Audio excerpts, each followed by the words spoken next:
Morning, Vicki. You know, my call, just like 10 All minutes. the blocks are different. I use my, let's begin with a pledge. I pledge allegiance to the flag of the United States of America and to the republic for which it stands, one nation, under God, indivisible, with liberty and justice for all. Would you like to make a motion for minutes? Yes, I so move that the minutes be approved. For December 15th. I'll second the motion. All those in favor, please say aye. Aye. Aye. Motion carries. Our first meeting is for the Hiram Township Group regarding the Allen Road Ruma. And so open it up to those who've come and would like to speak. If you could give your name and address for the record. If this is on tape, I would appreciate that. Kathleen, are we going to read this letter from Mary? We will, yeah. Is there anyone that would like to speak? Sure, I'll speak. Okay. Cal Lomler. I live at 5641 Allen Road. I've been here numerous times on this injection well deal over there. My understanding, when this RUMA was passed, the old one was null and void, but we had another year to put any resolutions that we needed. This is why this one was passed, which took 2 years to pass, that we could add to it. That was my understanding, and that's what I was told over the phone by one of your commissioners. And I don't want to say who, but I was told that we have a year that we can put other things to it. Now I understand that this RUMA is not even negotiable, and it's automatically renewed. I think in light of your concerns, which I have a different memory of what you've said. Well, that's So because it's what not by we- you. It's by me. I remember everything that's said. I even have the well log. I have a good memory also.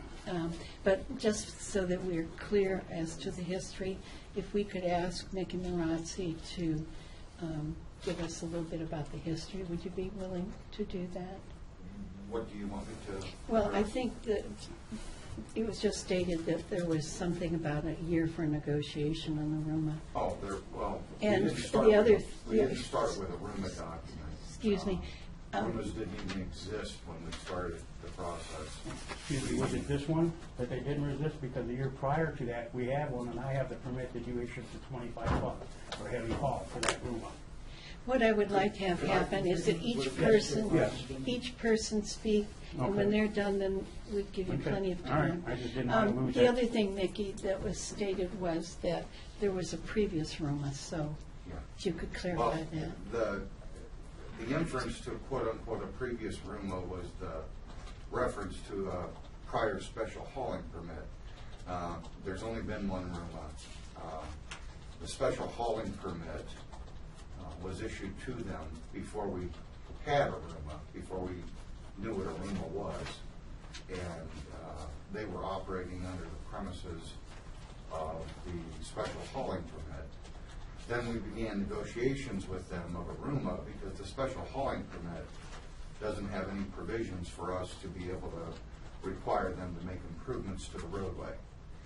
And so we opted instead for the creation and implementation of a RUMA, which does give us the leverage to be able to get them to make improvements to the roadway, which is what we then negotiated with them, and that's what we ended up with.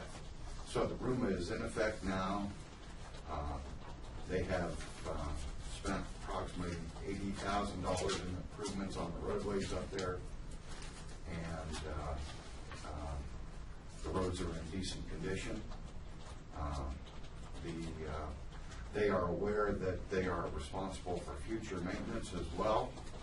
They have indicated to us that they've made provisions to put a similar amount of money into future budget to be able to do that again, because they know that they'll have to do that again at some point in time. And they've also renewed their bond. So we have a bond renewed as well.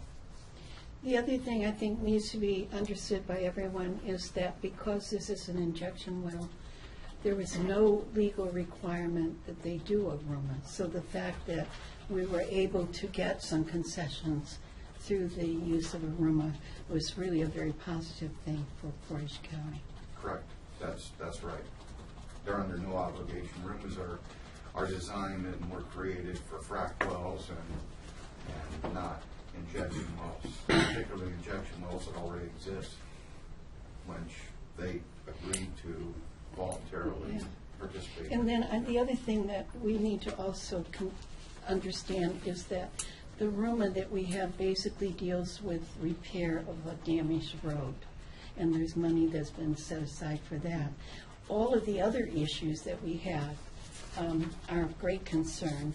The rooma does address the concern about school buses, I believe. Yes. Am I correct? And, but there are some things that we would have liked to have had that we didn't get, and those are the things you're here, I'm sure. Right, to because talk I was about. told last time that we would have a year to go ahead to renegotiate this, and from what I understand now, there is no negotiation on it because it's automatic renewal. I never ever heard about that. Do you know anything about it, Denise or Mickey? The question was that someone has indicated that that the neighbors or that we would have a year to renegotiate the rooma. I've never heard that before, so. Just like the other one was.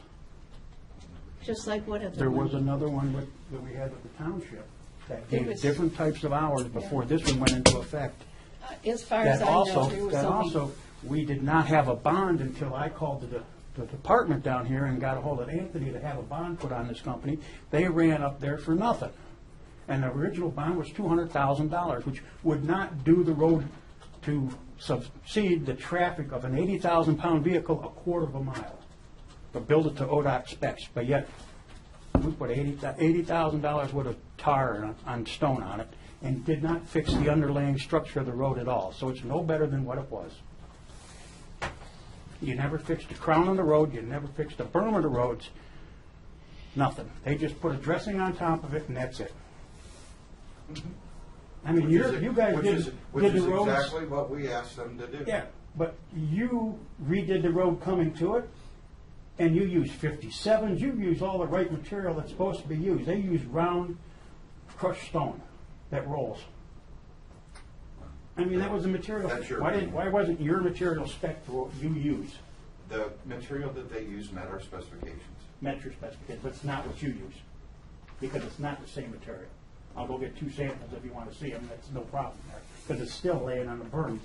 That's your opinion. For clarification, could you state again what you just said about concerning a previous rumor or one with the township? There was another agreement that gave different hours of operations prior to this one, which would have been almost 2 years, because it took 2 years of us down here to get this room in effect. Special hauling permit, is that what you're talking about, Carol? That was a special haul permit, the first So one. this isn't the first rumor that you're talking about? That's not, because there's yeah, only been no, there was one that told us that they couldn't start operations until 7 o'clock, and That they was had to part of- cease. That was before this ever came about. Was that the hauling permit? Yes, it was an addendum to the special hauling permit. This is the agenda. Okay. That was done through the county? Yeah. There's two different things here. A special hauling permit is one thing, a rooma is something very different. The rooma is actually better, more detailed, at the specific hours. So I think we did a better job by doing the rooma and getting better coverage, better information from the hauler, things like that. The other thing I would say is they're only required to put the road, any of us are only required to put the road into the same condition it was. So if there was no foundation in the first place, there's no requirement to put a new foundation. Well, it's an unsafe road then for them to be hauling on, you put all the residents at risk. I don't agree with that. Well, I don't know why you don't, because if the road is not designed to haul 80,000, and there's an Because my accident. background, education, and training has told me what that roadway is, and I'm saying I don't agree with that. I'm sorry. You're entitled to your opinion. I'm entitled to I am mine. too. I've been in construction all my life too. I'm retired. I've worked with many of engineers. We've designed many road beds, you know? And I know for a fact that you never touched the crown of the road, which you should have touched the crown of the road. The first time they came in, you said you videoed the road to see how bad it was. Well, from there, you can't tell if the crown of the road is 5 inches higher than the berms or if it's only 2 inches higher than the berm. So when they went in there and fixed it, they didn't fix any of it. They just threw a little coat of tar on top of it and put some stone on it. Never fixed the integrity or the structure of the road at all. So was the road? So it's still illegal to haul on it. So the road was in good condition before they started hauling? No, they ruined the roads. They ran the berms down to where number of residents had to get off to the side of the road when trucks were coming because they will not run on their side of the road anymore because the crown is so high that they're on an angle. So they drive almost in the center of the road. When you go to get over, the berm is so low it pulls you into somebody's driveway or a ditch or a yard. Vicky's question to you was, could you repeat it? I wanted to know, was the road in good condition before they started hauling on it? And then they ruined the road? Oh, they've been hauling there for 20 years. So. Not the type of hauling they're doing now where it's semi-trucks, The trucks are semi-trailers. bigger now, Oh, correct? Yes. yes. They had small water trucks, a couple thousand gallons. Now they're hauling 7,000-gallon tankers, 17 to 20 tankers a day up that road to store this hazardous chemical, which has been deemed by EPA as being a hazardous chemical because it has heavy metals in it. The frustration that you're expressing, we feel also. Yeah, well- Because there's so many things that we have no control over. And it's really important for all of us to understand that we have very limited power over interstate commerce or the traffic. This issue is frustrating to everyone. We did the very best we could do in getting, instead of having the special hauling permit, I thought that the engineer's office did a commendable job coming up with a RUMA that's voluntary. They're not even required to do it. So we're all supposed to be We're not pleased. supposed to jump up and down, but we get what we were successful in getting what we did get. It's not exactly what we would wish for, but it's more than what is required by law. And the frustration is enormous because we really don't have a lot of power. See, I guess what are the options?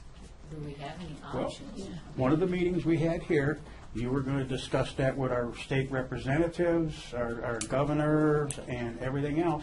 And I wonder if you even did that. And if you did, do you have a copy of any of your Well, stuff that you had sent and talked to anybody on? We wanted to have a meeting with the residents, the haulers, and others who could have influence. What happened? We thought because it's in Hiram, that the township trustees would want to host it and invite us to come, although we could have had it here as well, but we were told that the trustees did not want to have that meeting, so we decided that. Wait a minute, whoa. You didn't want to have the meeting? No, that No. is not. I had the understanding Don't lie that to us, that please. the trucking company would not show I'm going up. to call a point of order. We will not burst out like that. If you wish to speak, you may. I am not lying. I am telling you what I believe to be the case, and we have an email from the township trustees. Am I correct about that? Not stating what you're saying. We'll Probably state you it. have a email stating that if you cannot get the oil company, what good would it be? Because they weren't willing to come. Yeah. Right, Absolutely. Thank exactly. you. So the meeting Thank never you. happened. Trustees It didn't was, want it. it's not the trustees didn't want it, because all three of us are here, and all three of us wanted it. But we wanted it so we could accomplish something. Heckman needed to be here. Their lawyers told them, stay away. I have an email, and it was a long time ago, so I can't, unless the clerk can pull it up. We had an email asking us not to have the meeting, and I don't have all the details, but the email came from the trustees. So if I have misled in what I said, I apologize for that. All I know is that the meeting was not called because we received an email from the trustees indicating that for whatever reasons, and I All parties believe what couldn't you're be- saying. would not be present. So- Was the email. Yeah, Which- so there was no meeting about Right, that. exactly. And, you know, and it's no different than it is right now. We're just drowning worms and going back and forth. Jack wanted to say something. Just Oh, so excuse me. you understand, that's your opinion, this is a better agreement. The opinion of the residents out there is that this is a worse agreement than they were under before. That is the opinion of the residents, okay? And I have to side with the residents being a township trustee. So I would also like to know from, and have it in the record, as why the commissioners, why the engineer didn't even bother to contact the trustees when this rumor was being done. Being that there was a special hauling permit in there beforehand that we had helped negotiate, and was much better than the present thing that we have now. And on top of that, the agreement that was negotiated has a place for the trustees to sign, and after the fact, after the commissioners signed it, the trustees signed it. Now, I remember being a county commissioner, and I would never sign anything until after the trustees signed it. So the commissioners are at fault here for signing it before the trustees, because we wouldn't sign it. Well, the truth is that the agreement was between the Board of Commissioners and the corporation. Well, why is the trustees even, why were the trustees on the Excuse me, form? do not interrupt. Just wait till you're called upon to speak. I want to hear everything you have to say, but I do not want to have a lot of conflict going on. Just for the record, I'd like to read the letter that we received from the Hiram Township trustees. This is to the commissioners. We have received your letter on September 24th, 2015 regarding the RUMA in place for Allen Road injection well in Heckman Water Resources. It has been suggested that we host a public township meeting for residents to have their questions answered. While we appreciate the offer of your time and service to attend such a meeting, please be advised that a public meeting without Heckman Water Resources in attendance would not benefit the residents. It is in the best interest of Hiram Township residents to have an opportunity to understand the RUMA that has been put in place without the input of the elected officials who represent them. And I believe the commissioners do also represent Hiram Township. And it would be beneficial to have all parties represented for a question and answer session. That would include Heckman Water Resources. There are no plans at this time to host a township meeting until all parties are willing to participate. So I appreciate the clarification. And you understand that the reason we didn't have the meetings because of this request. You raised a point just now that I think deserves some comment. So your question has to do with being excluded from the RUMA. That was one thing. The other thing that you said is that the special hauling permit, which you helped to negotiate. I did. You did. You helped to negotiate. Was a better arrangement for the township than the RUMA? Yeah, ask any of the residents, any of them. It's more for the hours. The weekends, we live in the country. That's a country road. The kids are used to playing outside, doing their thing. The parents knew it was safe on weekends, and after a certain hour in the evening, they could sleep. They could go outside, not hear the motor running or the semi-diesels. That is the part that is most concerning to most of the residents, is the hours of operation. The weekends and at night. The semis are very loud.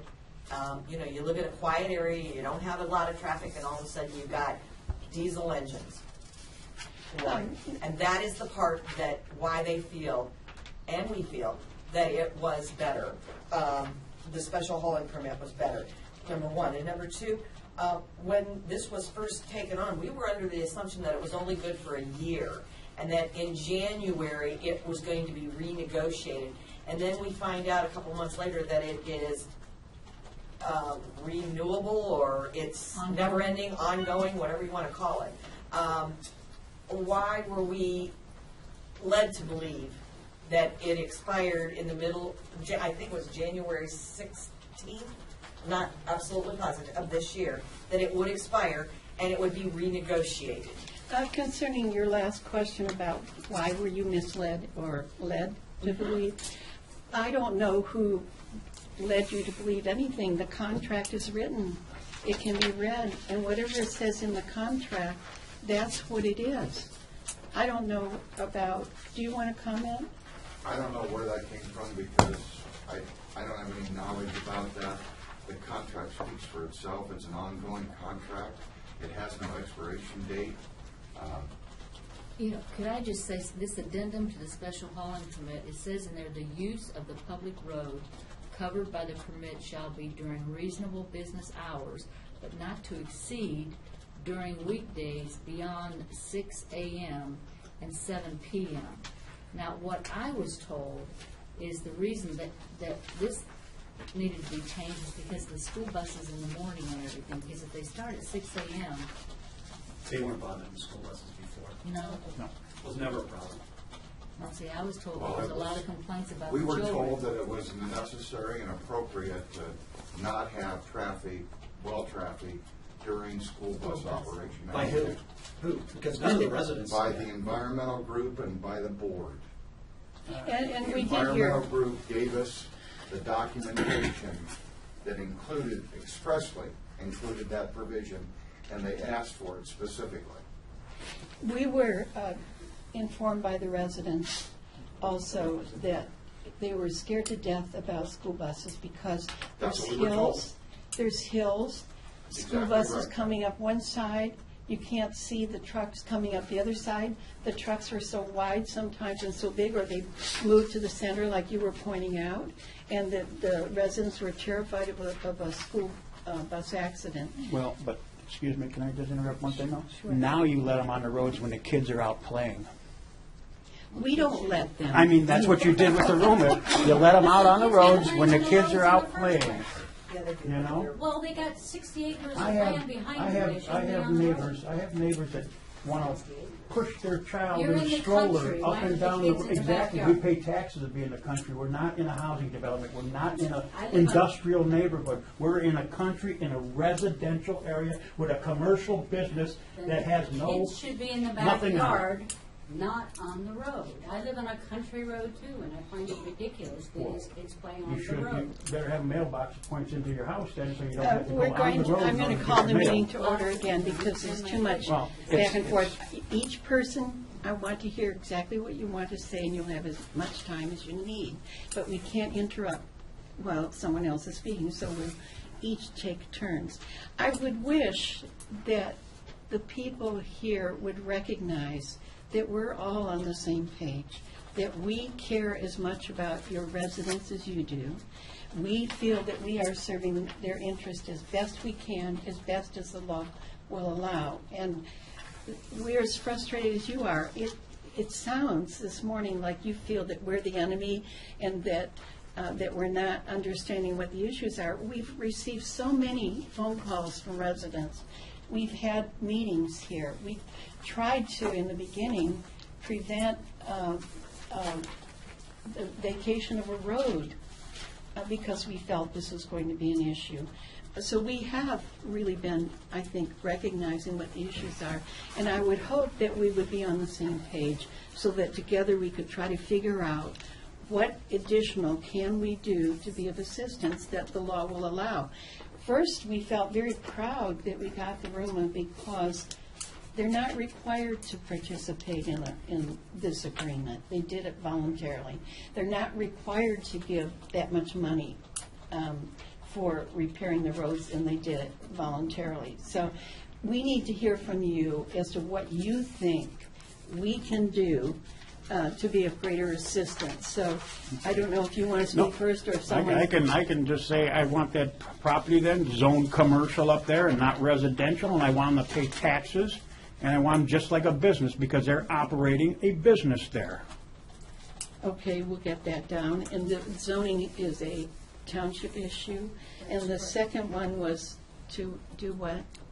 To, actually, work during business hours, not weekends, business hours. You mean 9 to 5. hauling. Are you talking Yeah, about the 9 to hauling? 5 and shut the motor off. I live a quarter of a mile from there. That motor runs 24/7.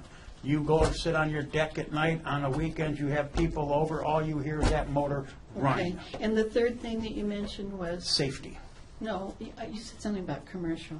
Oh, zone commercial, hauling only from 9 to 5, and what was the third? The third was Pay taxes. taxes. Oh, well, they do pay taxes. Do they? Well, I would assume they Do they? Do we get a tax from Pennsylvania for hauling all their material into Ohio? Yeah. We- Do Ohio get a tax for that? Does it get divided into the township where it takes place? I don't think we get any money out of it. Yeah. But the state gets it. Concerning the zoning, that would be up to the townships. The hauling, Denise, could you talk about what control we locally might have, what either township or county might have in terms of determining hours for transportation? You have no control over the hours. It's a public road, people can use the road anytime, day or night, all they want. The issue becomes the weight of the vehicle using the road, and we've got the protection in ARUMA that, one, limits the hours of operation where we couldn't before, it's a public road, and it also protects the township and the residents in terms of fixing the road when it's damaged. So I don't know what else needs to be done. The motor you're talking about, are you talking the motor of the cars? Or No, the motor on the well, where they And that's haul- on private property over which Well, they... is there a noise ordinance? I mean, that is a business now in a First of residential all, area. there is no such thing. Neither the county nor the township have authority to do a noise ordinance in their respective areas. I mean, you don't live in a city, so there is no ability to do a noise But we could ask our state representatives to consider allowing townships and counties to establish a noise ordinance. I know they're not easy to enforce, because I live in Kent, and we have a I noise think ordinance there. we've tried to go that route, or at least we talked about it a year ago, and And that this- was one of the other things I wanted to ask, whether it became of any of this. For this issue about asking the state to provide assistance, we can all work together and ask to have Yeah. the authority given to townships and the counties, this would be for the whole state, to be able to establish a noise ordinance. But you do have to be able to enforce it properly, and I know that sometimes is a problem. So I'm going to stop you just for a moment to get, because Kathy's Yeah, got that's her. fine, that's fine. I mean, I understand that the noise ordinance is extremely hard to enforce. It would have to be loud enough to be a concert, I think. My question is, if we did not have this room up, say we were on our own, could we have scales brought in, and anybody over our road limits, we could find them and ticket the driver and the company? The problem with the road limits is you need engineering studies to determine what the valid road limit is on those roads. Okay, so why are there weight limit signs up then?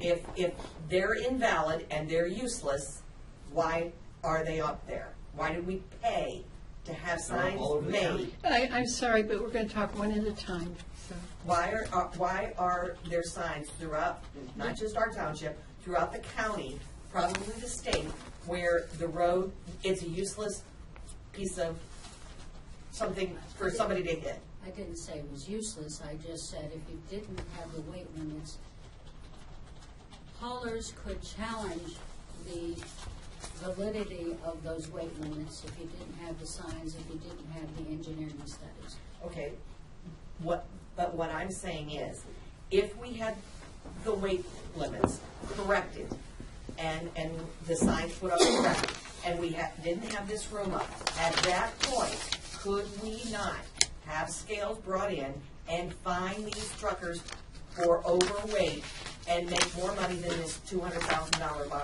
to fix the roads after they ruin them? You would make more money. First of all, you would find the truckers, that would be a case in municipal court, and the fine money wouldn't be going to the townships or the county. The fine money goes to the townships, and whatever the police department is that pulled them over, in this case, would be the state patrol or sheriff or something. I would like to So it comment wouldn't on, be going to the townships then. Well, no, we can have Hiram do it. We could have hiring. Yeah. Again, you would be getting a minimal amount of fine money. But I would at least have happier residents. I would like to That's one of my comment, goals. I would like to comment about the signs. If we took them down, no one's going to, putting them up which is a relatively small expense, at least some people will follow those guidelines. What Denise is explaining, I think, and correct me if I don't have this correct, is that if you put them up, you could bring in scales, and you could do that. And when people are over the weight limit, you could fine them, give them a ticket or whatever. What Denise, I think, is saying, that if it goes to court, we probably would not prevail. Am I correct about that? We could do that, and maybe we could assume that if people were stopped and given a ticket, they paid the fine. The fine probably would not go to the township. But again, if the individual business, the person driving the truck gets the ticket. So whoever that independent hauler is, he's the one who gets the ticket. If that individual, he or she challenged that ticket, it is he that could prevail, not be fined, not be anything, and not have a violation on their record. I understand what you're saying. My point would be, at this point, we have, for a lack of a better word, and excuse it, I don't know what other, harassed the truck drivers so that they, and tell them, you do our hours, and we aren't gonna weigh you. We're gonna, all we want is the correct hours and the weekends off. You don't do it, that's when we're gonna ticket you, is if you're here past a certain hour in the evening, and on weekends, you're gonna get a ticket. You're gonna be upset.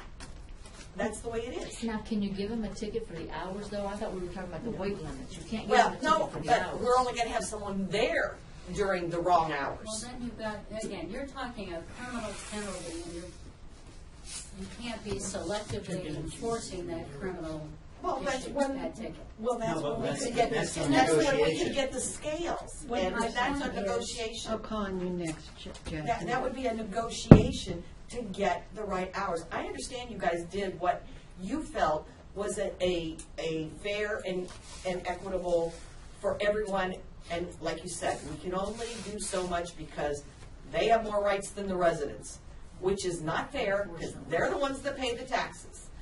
But we need to somehow help them with the hours of operation. That is it. And yes, I was very, very, very upset when I looked at this contract, which I had asked for over a year to be in on the negotiations for this RUMA, because I was the one that set up that hauling permit, number one. And I was told by someone in Mickey's department that the powers that be, didn't say who it was, their exact words were, the powers that be said, you don't have to be there, Kathy. I all of a sudden get this signed contract with blanks, where our names, all three of our names are supposed to be on this. They're not there because we didn't even know it was rewritten or in effect. We didn't find out until I had someone call me and say, why are they hauling on weekends? They're not supposed to be, I don't know. So I call and I find out there's a new RUMA, and they're allowed to haul on weekends. Now, according to this one thing that you had, though, it didn't say they couldn't haul on weekends. It said That's It what I'm does. looking. It says work week. Work week. What, work week? What is a work week? Monday You don't through even work Friday. week. Monday through Friday is determined to be a work week. That's why there's Saturday and Sunday is a weekend. Jack, did you want to make comment? Yeah, I'm just wondering, is there any way for the commissioners and the engineer and the prosecutor's office to write something to the company saying, we would like to get this added to the room, that we're having a lot of complaints, we're having a lot of problems here. We have Is there a way? attempted that, Jack, and they refuse to renegotiate them. They will not. Okay, so is there a way to end the RUMA so that they're forced to renegotiate? They wouldn't, because they're not required to have a RUMA anyway. But then we can do it by No, but then we can do it, we can Well, start. if we did away with this RUMA, chances are they wouldn't enter into a RUMA at all. And then we have commitments from them in the RUMA that we think are positive. If we did away with it, they could come back and give us more. But since they said they're not going to renegotiate it, if we did away with this, then we wouldn't have any of the good provisions that are in here. Let me ask you, Those roads you would never trust be paved by that company. Pardon? If you terminated this rumor, if the choice were made to terminate this rumor, those roads would never get paved by that company. You'd have to go after the bond. Now, anybody here other than me has ever gone after a bond. You're talking years in litigation, which means the roads would never get paved. Denise, we got our part of Hiram totally paved, really nice by them, okay? Much better than the job that was done with this last thing, right? Right. By being Exactly. nice. By I being got it. nice and talking with them and working with them, we got it paved, okay? I got Much better. $15,000 out of the old company just by, I went and I sat down with Pander and explained everything, and he wrote us a check for $15,000. We love it that you did that, but, if there's anything else that you can do to get this company to cooperate with those issues that are raised by the public, we would like that, and we would support that. That's why I wanted to be in on it, and I was very, very disappointed and upset that I was not asked or allowed to be in when this was settled. One of our main jobs as trustees is to keep our roads safe. Ours too. I know, but these are township roads. This is a township road. This is our main job, one of our main jobs. We only have a few that are really technically safety, fire, police, and roads. It was taken out of our hands. You wanted to speak. Could you give your name and address? My name's Steve Pancost. I'm a Hiram Township trustee. The ODNR controls everything that's going on here. Am I right or am I wrong? With the injection wells, all controlled, the fracking, all that's controlled by the ODNR. The wells. At the bottom of 82 on Durthix Hill, there's a huge piece of property that's owned by the city of Akron, but it's now under the watchful eye of the ODNR, which puts up against this well. And I suggested to Heckman a while back, why not put a pipeline there, improve that parking area so that the sportsmen would have a nicer facility, and put a pipeline in there. You wouldn't even have to drive on that road. You'd be on a state highway the whole time. If we could get Senator Eklund and the ODNR and all of our state representatives behind this and improve that property for the sportsmen to have a better place to park and have a place for the trucks to go, they wouldn't even be on our roads. They put a pipeline in there, and What was their response when you talked to them? he was interested in it. I never heard back from him. But if we could get more pressure on him from the state and the ODNR and everybody else to do this, I think, I think that has wheels. I think that we wouldn't even be in here talking about it. I'm not sure exactly what your proposal is, but from what I'm hearing, it sounds like this would be negotiated as a voluntary action rather than having a law that forces it Correct. to happen. We'd And be since you were improving that area for the sportsmen. right, and since you were successful in getting 15,000 for road improvement, maybe sitting down with the people who would be responsible to provide that, maybe you could get something like that accomplished. Well, And I we think certainly phone would, calls. I think we would certainly support your efforts in doing that. We need pressure from above. It's not, I call the ODNR, they tell me to call Heckman. I call Heckman, well, it sounds like a good idea, but it's all, they just keep pushing back and forth. If we keep the pressure from the top down, If we all join together and ask for this kind of accommodation, we might be successful. But truly, it's voluntary as to whether or not they want to do it. If they do it, it would be for public relations. I think it would be $80,000. If they're going to put out $80,000 a year, I think they can accomplish this. I don't know. I know that Mickey's staff and Mickey was successful in getting things from this company. You were successful in getting things from this company. So they seem to be able to accommodate some concerns anyway. Maybe this is something that we could try to negotiate. Is there a possibility that your office, since we've done something, is there a possibility your office could get a letter on your letterhead to get it started? We'll be glad to go ahead and sign it with you on our behalf. But if we had somebody other than Little Hiram Township initiating something, maybe we, a county is a little bit bigger than the township. I'm sure We we can would have be something. happy to try to, once we understand it, we don't really have enough information today, but if we could get more information, I'm sure we would want to cooperate in trying to ask for voluntary assistance. I mean, I don't think we can legally require it, but certainly we would support efforts, I believe, to do what we can. And I think we need to work together. And don't underestimate the power of the township. You're very powerful in terms of providing assistance and getting things done in your township. But together, we are stronger. Well, we try very hard. This was supposed to be a part-time job that turned into a full-time job. but Don't ever believe that, Kathy. Yeah, well, trust me, Vicki, I do believe it. When I got in this thing 6 years ago, I would have never believed what I've gotten into. But, all right, so all we have to do is get that type of information to you guys.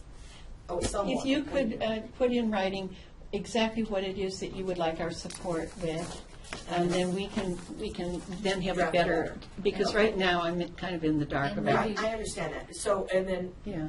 and we would have the backing of the engineer's office to help us. I'm sure he would be with this. interested in seeing your proposal as Proposal. well. I mean, I'm not, I don't know, Yeah. I'm not speaking for Mickey. I'm just saying, if it's something to get him off of the roads, I would think he would be for that. I think that he's done a commendable job in trying to assist, knowing what the issues are, by getting the RUMA. We were really shocked that he was so successful in getting the money, all of this voluntarily, and even getting them to sign a RUMA, which they didn't have to even do, and they were certainly aware of all of that. So we were quite proud when we got the RUMA, and there are some good things in there. We didn't get everything we wanted, and so maybe getting the things we want will come through negotiation and maybe their goodwill. So let's work together and try to get something done. That's all we're asking for. Thank you. But say this doesn't work. Is there a way to end this rumor? Do you want to end the RUMA? Yeah, Why? so we can get the hours changed. You think if, We can make a better rumor, yes. you think for 1 minute that if we ended this RUMA, they're going to step up to the table and say, okay, when they've already said they're not going to add a simple thing like restricting hours. They've said they will won't do If they that. start getting tickets. So 'Cause that will that's shut just that my well down opinion, but. right now. If the trucks can't come in there, it will shut it down. We cannot, legally, we cannot tell them that they can't have trucks on a public road. No. They'll be over the weight limit, and we'll Right. start ticketing them. You And can- we'll take them to court, and we'll deal with it. I Everybody's so can't, scared to deal with this. can I ask Denise to respond to this? Why don't you get the scales, do the weight limit They thing? can't, they have the, We did have the scales. I have him on speed dial. The officer that has the scales, he was told by the county engineer's office that he cannot ticket anyone because of the rumor. The rumor And I prevents that? understand that. I'm not arguing that point. But if the rumor did not exist, at that point we could, is what Jack's getting at. But, and again, do I want to cancel the rumor? I'd like to alter it. I don't want to cancel it. And I understand they don't want to alter it because they have their way right now. I totally understand that. Yes, they did put they picked that. up 2 more days a week.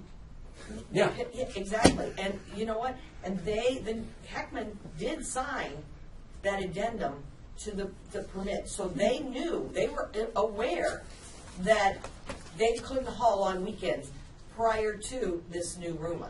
They went by our Yeah. hauling They were permit. not hauling on weekends? No, not at all. Not at all. Nope. So, That's, then you can enjoy it. You can be in your yard. You can have a cookout. I You mean, can't it do wasn't just nothing now. Pander. When Pander sold it to Heckman, Heckman went ahead and re-signed that addendum. Here's the trade-off as I see it. Right now, they're obliged through the RUMA to pay for improvement if they damage the road. Correct. Okay.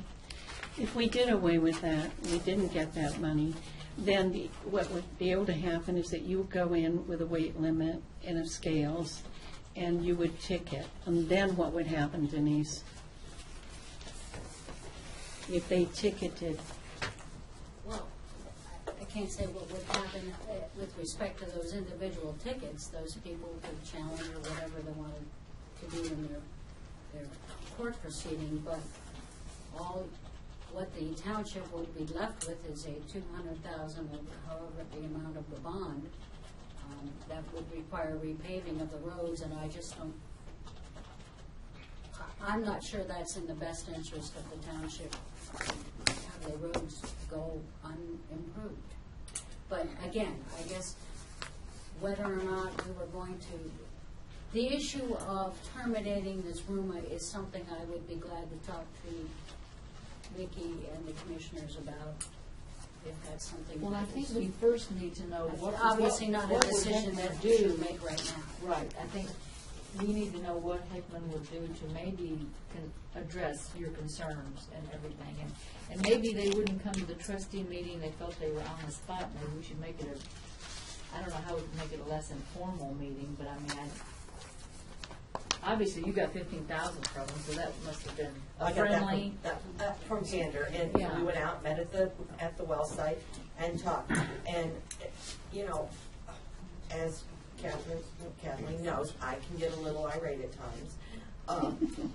But I'm getting better, and I would try to keep it under control when talking to this new group.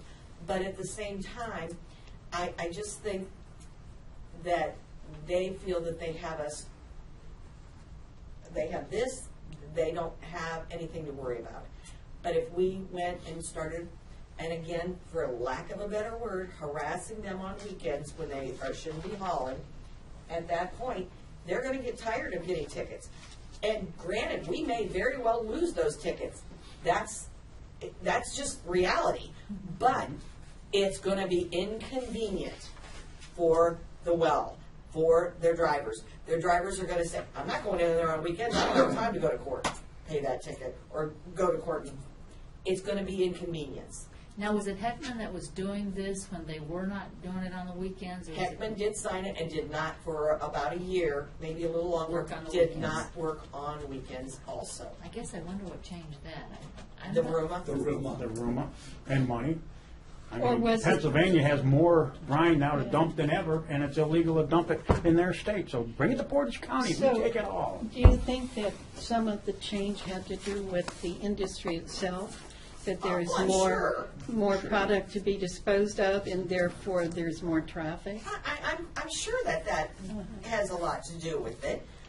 You know, demand and money, and you can make more money on the well. Pander was a smaller company. This company has got more fingers in different wells, so therefore he's hauling a lot more in from different companies. He needs more hours. They can only dump so many truckloads in a 8-hour period, but they've got 7 8-hour periods versus 5. You can dump a lot more. Nick, did you have a comment for that? Just the whole hours of operation thing was a trade-off. You know, he gave up, he is not hauling from 6:30 in the morning until 3 in the afternoon. No, no. excuse me, No, I'll, to 8:30, and then from 2:30 to 4:20. So that He's giving 2-hour four. period, 17 tankers run up that road as fast as they can. And if they can't leave by 2:30, they have to sit there to 4:20, and I take pictures of it all the time. I have a camera set up in my driveway, and at the end of my yard, taking a picture of my mailbox because there was some vandals, and it will catch any truck that goes up and down that road. We have to In a allow long time. Vicki to make his Well, statement. yeah, And but then we he need just to- made an incorrect statement. All right, then you'll have an opportunity after he finishes to speak, and I will call on you for that purpose. But if you'd like to continue. I don't think I have anything to say. Okay. Well, I would really That like would to. be contributory to this discussion. Well, I would like to know, I would like to get the information about the operating hours are 6:32. I would like to have this whole negotiation process turned back over to the board, and you can hire somebody to negotiate the rooms for it. because my office is not a negotiating office. We take care of roads and bridges. That's what we want to do. We don't want to have anything to do with this room and negotiation stuff. So you can take it back and you can hire somebody to do it yourself. I don't want to be involved with it anymore. Anyway, I'm not required yeah. by the code to do Yeah. that. I've done it free gratis for you, I know. and I'm done. And we were very pleased with the room as we received it, mainly because we were able to accomplish what we considered good things for the county in terms I of a think we did. guarantee of this. If the company has refused, we can't force them to use certain hours. They did that voluntarily. And so we have asked them again, would you please, negotiate hours? And they've said no. So if you do away with the rumor, you're going to lose the money that's guaranteed to fix the roads in exchange for trying to force them to take hours that they've said they're not going to do. So I see this as two issues. The one issue is the RUMA, whereby we're guaranteed a repair of the roads if they're damaged, and some other concessions, such as school bus hours, which is a good thing. The other issue is that we would like to have restricted hours on the weekend, so they're not working on the weekend. That's a separate issue. This RUMA was voluntary. They agreed to things that they were willing to do. They're not willing to say they're not going to operate on the weekends, and I don't think the law requires that they not, I don't think we can do that. So it's strictly voluntary. Why would we want to do away with the RUMA where we're getting some good things with the idea that we may not get what we want when we can negotiate with them separately about the hours, hoping they would, you were very successful. And I think that's what Kathy was saying. Yeah. I know, Jack, you said you wanted to do away with the rumor right away, but Kathy said she Well, wanted to. if they won't, She wanted to negotiate. if we do away with the RUMA and they start getting tickets, they don't get any product at the well. Because they're not, the truckers are gonna find out right away, they're gonna be on radios, they're gonna be on their phone, they're gonna say, you can't deliver, we're gonna get a ticket every time we deliver. They're not gonna deliver. They It's get that the- simple. they Then get they a won't Have negotiate. traffic on the road. Yeah. They get the, I'll call on you in just one second. They get the ticket because of weight. Correct. It's not about hours. So what you're saying is that if we. We'll ticket the whole time, all day, all night, we'll ticket, all hours. They'll get tickets. That will get them to the table to renegotiate for what we want. Right now, they have no reason to renegotiate. They have none. There's nothing Was there there. anything you're saying the rumor is preventing you from giving them tickets now? Correct. Can I say one thing? Where's the residents' rights fall in this? None? None. No, I have no rights. It's representation, I'm not represented by anybody because the Department of Natural Resources has control. So therefore, I've lost all my rights as a taxpayer and have nothing. I have to put up with this bull because somebody makes money. Now, where are my rights at? Kath. Denise made a point that if we did ticket them, it would, we wouldn't be getting the money. It takes a long time to ticket them. How and who how long would it take to get any money out of that bond to fix the road? Who determines that that road isn't up to par? And how easy or difficult is it to get the money out of the bond to fix that road? We have a RUMA that gives us the privilege of getting the money. But how fix the road. difficult is it to get it? The other way of doing it, Kathy, is that if you came into our office and said, we don't have a room, we don't have anything, the company will not fix the road, we want to go against the bond, the first thing I would tell you is go hire an engineer, and I'm not sure the type of engineer, to tell me the road is damaged. And that would be my expert report, if you will, to say the road's been damaged. I can't just go by the obvious of us looking at it and saying it's not the best. So either way, it's So not that's easy. That's Is going to that- be a cost. Uh-huh. The bond is basically an insurance policy. It is a third party that says if if this individual does not, or this company doesn't fix the road voluntarily, I have a bond will now do that. So the first thing, that bond, I have to now send letters to them to say, I want to invoke the bond. The bond company typically says, go fly a kite, to that effect. And therefore, now I gotta start a lawsuit to make them fix the road, which I would include both the company, the original company hauling, all of those individual truck drivers, because they're all independent truck drivers, they're not necessarily employees of Hackman.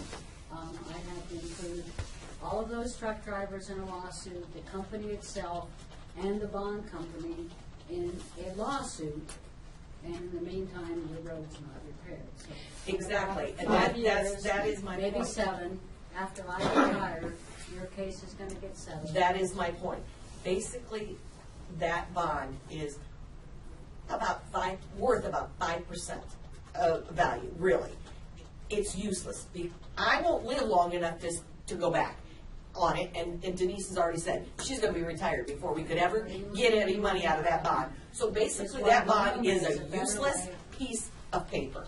Which is why the RUMA is a better way to get the road paved and improved, not improved. but- Well, yeah, but they're going to have to volunteer. Am I understanding you correctly that they have to volunteer?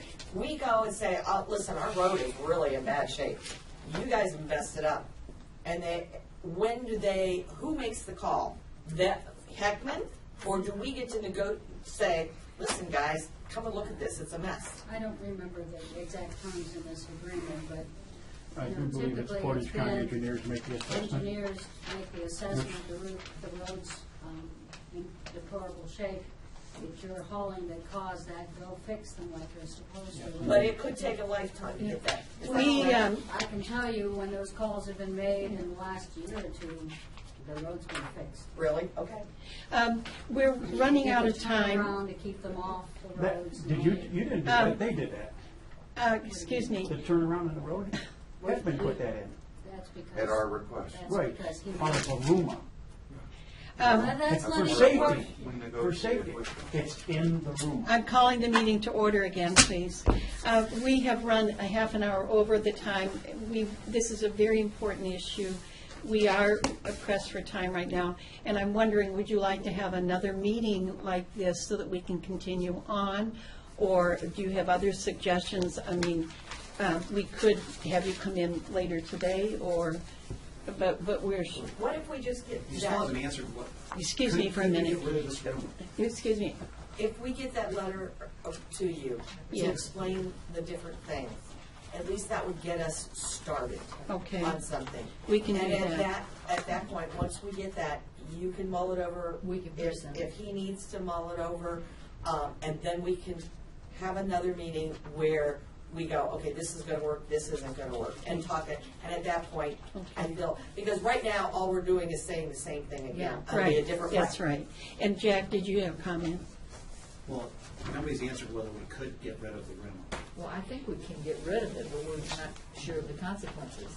But we can, I don't know if we can get rid of it or not, but if we could get rid of it, I certainly would not want to get rid of it because I feel there's so many benefits there. Since it's voluntary, if they're going to cooperate with ours, they're going to either do it or not do it, whether the room is there or not. So No, why that's would, not, that's not true, because if you're ticketing every truck that's going in there will be no trucks going in there, okay? Then he goes to the table and says, gosh, I'd really like to at least be able to operate 5 days a week. So, hey, if you'll quit ticketing me, I'll give you what you want in your room. How about that? It might work, Kathy. okay, I think we'll call the meeting to conclude at this point, and then we'll wait for your letter. We'll try to assist in any way we can. If you feel you would like to have another meeting, if you would schedule it, we're certainly, willing to have I think another meeting.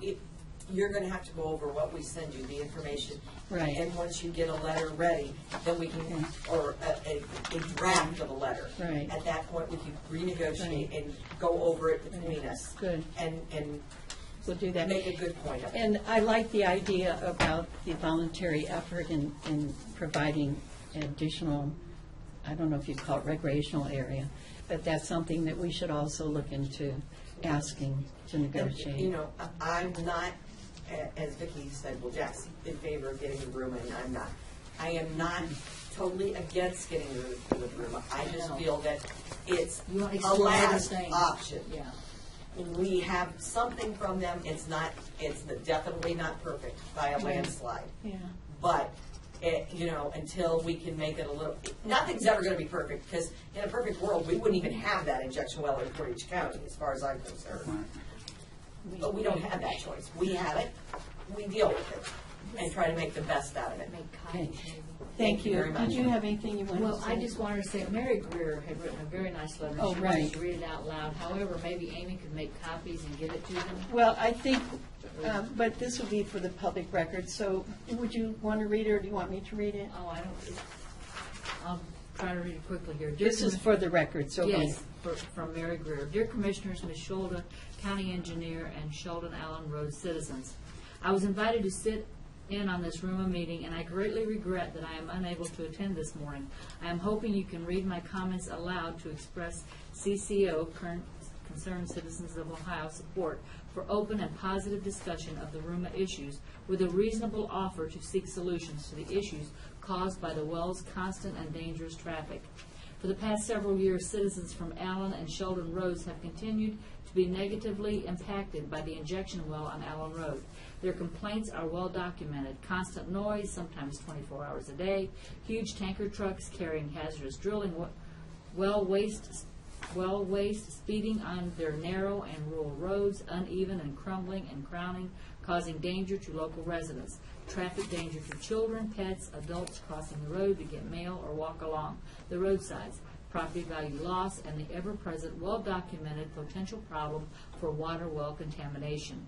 I am told that in the early years of the well, starting in 1974, trucks were smaller and transported to the well less often. Since 2010, however, the problem of bigger trucks and much more waste has impacted the quality of life for the residents.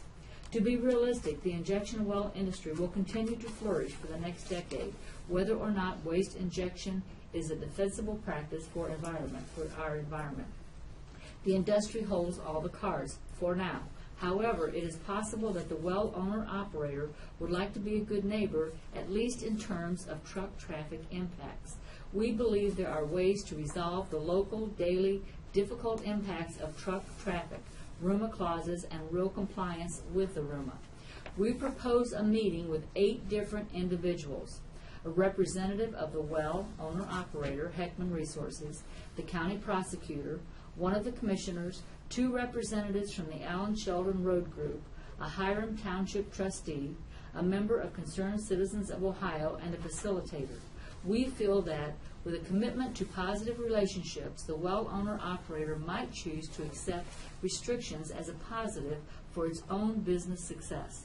The residents of Allen and Sheldon roads might also find their properties would retain a greater percent of their value and daily quality of life might improve. In addition, the input of others experienced with RUMAs would provide a wider array of options than have been considered so far. Finally, a good faith meeting like this provides a stepping stone to further action if the company disregards the outcome. Rather than dispute the legal privilege of the well owner-operator for now, criticize the powerlessness of local officials to protect residents from the fast-food well industry in general, and deplore the continued frustration of residents who have no real rights in protecting their own properties, let's try something innovative and positive. Our grassroots citizens group offers to act as a background support in gathering information and willing participants interested in positive results, achieved through civil discourse and the fine art of listening. Thank you for considering our offer. Sincerely, Mary Greer. You know, she's a real advocate. When she gets her teeth into something, she doesn't give up. And I think she was kind of saying, let's try to do this in a neighborly, good way first. And then if that doesn't work, we bring out the swords, I guess. I don't know. Thank you so much for coming to the meeting today, and we'll follow up with whatever. Thank you, Mickey, And for all that before, you've done. And before we part, I would like to say that I would like to commend the engineer and his staff for the success that we have gained through the RUMA, because otherwise we wouldn't have what we do have. And I think sometimes, certainly they must feel beaten up with all the criticism about the RUMA. And so I just want you to know, Mickey, that we're very grateful for the effort. We feel that it was a very excellent thing for the county in terms of protecting the roads. Thank you. Thank you very much.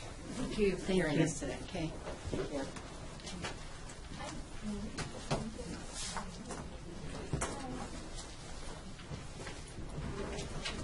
We're ready for you. We'll do you really quickly, and then we'll move Well, Jeff immediately. doesn't have much. I don't have No, much. so it won't take long. Morning. Good morning. Sorry for the No, delay. not at all. Okay, if you'd like to go ahead and present your... Okay, the one item I have is basically a request to move forward with a project at the Streetsboro wastewater treatment plant. The return activated sludge system is pretty much integral to the way that the plant functions. Basically needs repaired. We need to swap out the valves that are there, install a few more that will give us a little more flexibility at the plant. Okay. We'll do a journal entry as presented. Seems like a No no-brainer to me, objection. Jeff. Okay, we'll do a journal entry. Thank you so much. Did you have anything else? One other item just came up. Yesterday, we met with the Portage County Health Department on the Seabury project, potential project. At that meeting, there was some discussion about potential grants that might be available.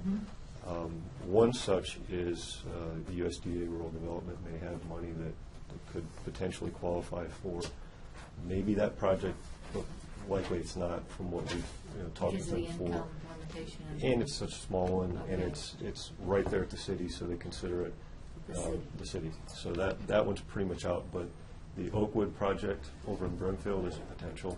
Okay. Portage County Regional Planning could do a income study for that project Okay. if the board authorizes use of some of the hours that they have there. Can we do a journal entry authorizing the to proceed with a survey for the income level of the Oakwood sewer district? Oakwood Estates.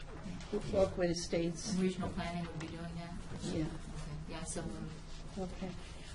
We'll do a journal entry, is that okay? Yes. Okay. And then I'll contact them and let them know. Okay. So, okay, thank you. Thank you. Jeff. Okay, we're ready for the press Have a good day.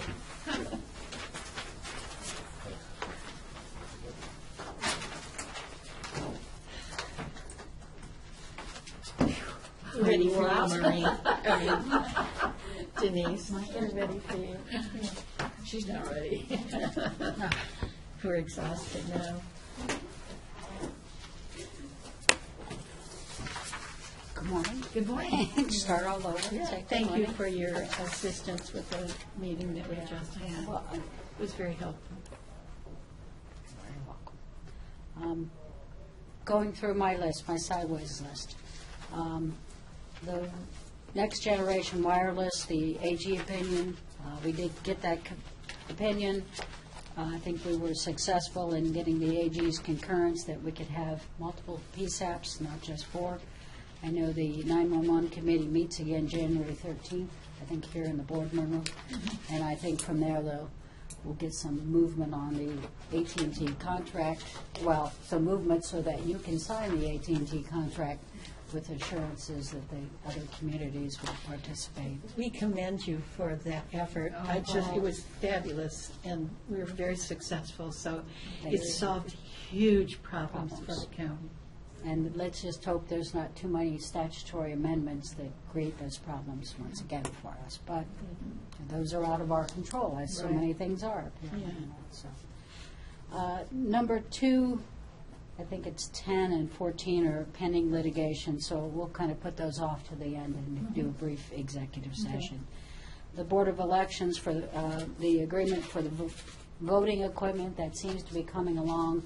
I just talked to a couple of them. They've done some training last week already. They're hoping to have all of that in by the March primary for this year. So- Should we take that off of our Yeah, I think agenda? you can. I don't know if you've been asked to actually sign it yet because it's not been. It's in here. Today? Okay. Got it. And we're purchasing that. equipment, right? I think Yes. that's what we ended up doing. The lease turned out to be a little more expensive. We'll save about $200,000 overall. And is that coming out of the capital project as you had asked? Yeah, I should. Come out of our capital budget. Your question about notifications regarding the other boards and commissions, that's kind of pending. We've got someone working on that. I'll have an answer to you soon. The BOC use of a consent agenda, and I don't remember what the consent agenda was. That the We have it in our packets today, and it means that those items that are fairly routine, that don't require a lot of debate, but are more housekeeping in nature, Okay. those would go on in a separate agenda. We would get all the information in advance. We have a chance to read it. When the meeting occurs, the chair of the commissioner, the president would call our attention to it and ask, are there any items on the consent agenda that you would like removed?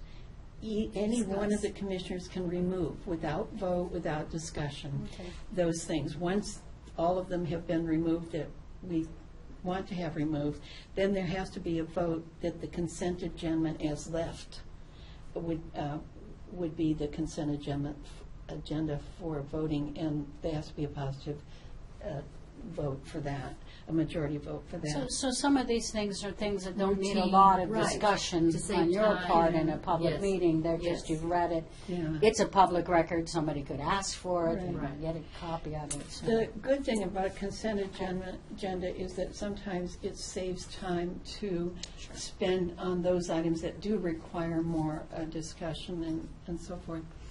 The danger of a consent agenda is that it may not bring to our attention those things that should be discussed.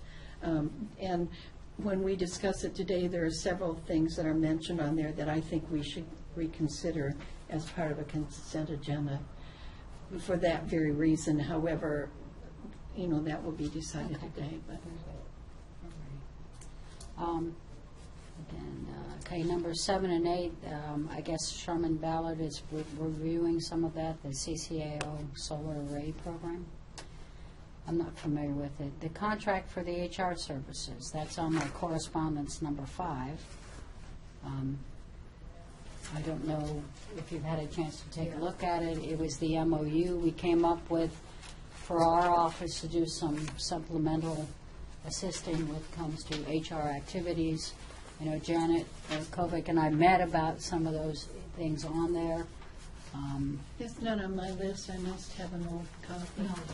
Is it on your It was on number 5. It's B5. Oh, it is in Yeah, that it's in the packet. packet. It wasn't on this sheet. Okay.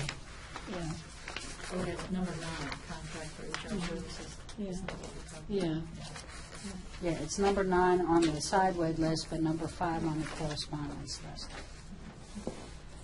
Shall we cross that off, number 9? Well, I don't know if you want to sign that or if it's okay with you or. But Is there anything on here, Denise, that you're not doing now that's new that you're doing, or, I mean? Well, those are the things we've been We've doing. been doing. We've been doing since Mr. Janis left, yeah.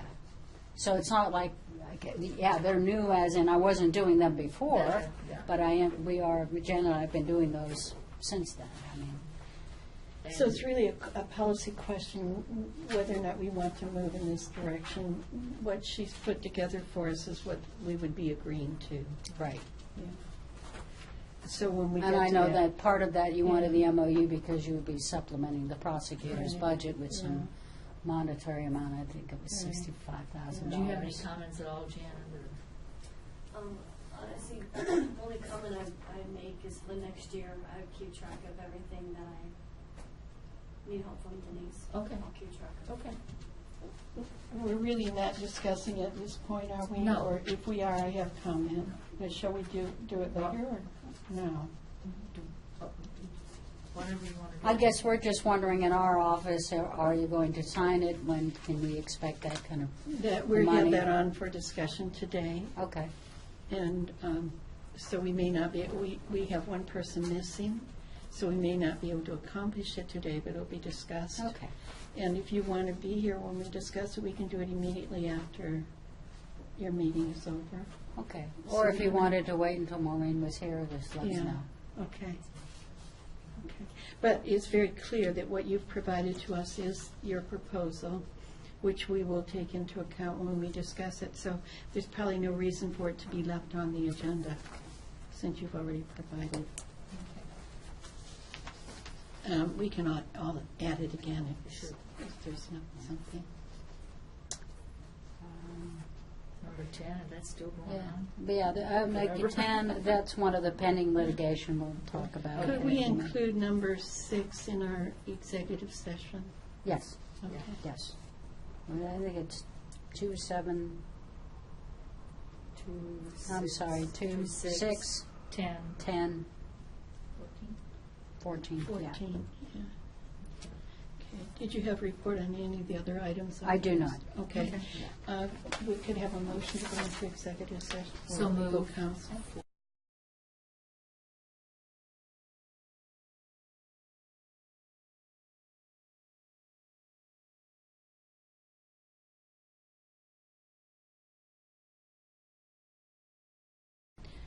We have a roll call? Vicki? Yes. Kathleen? Yes. Is there action? No action.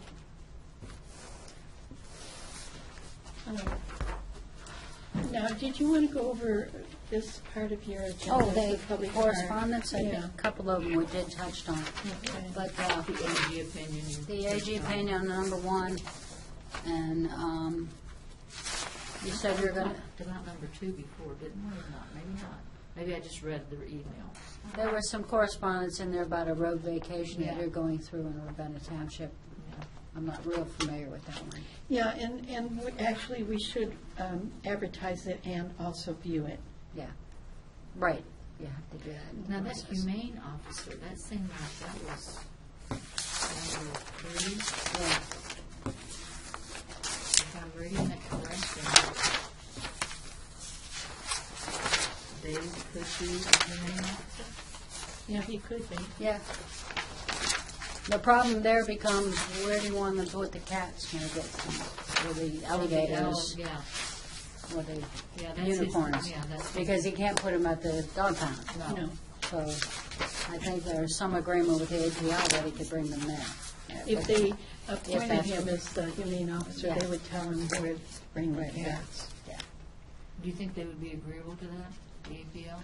I don't know whether they would or not.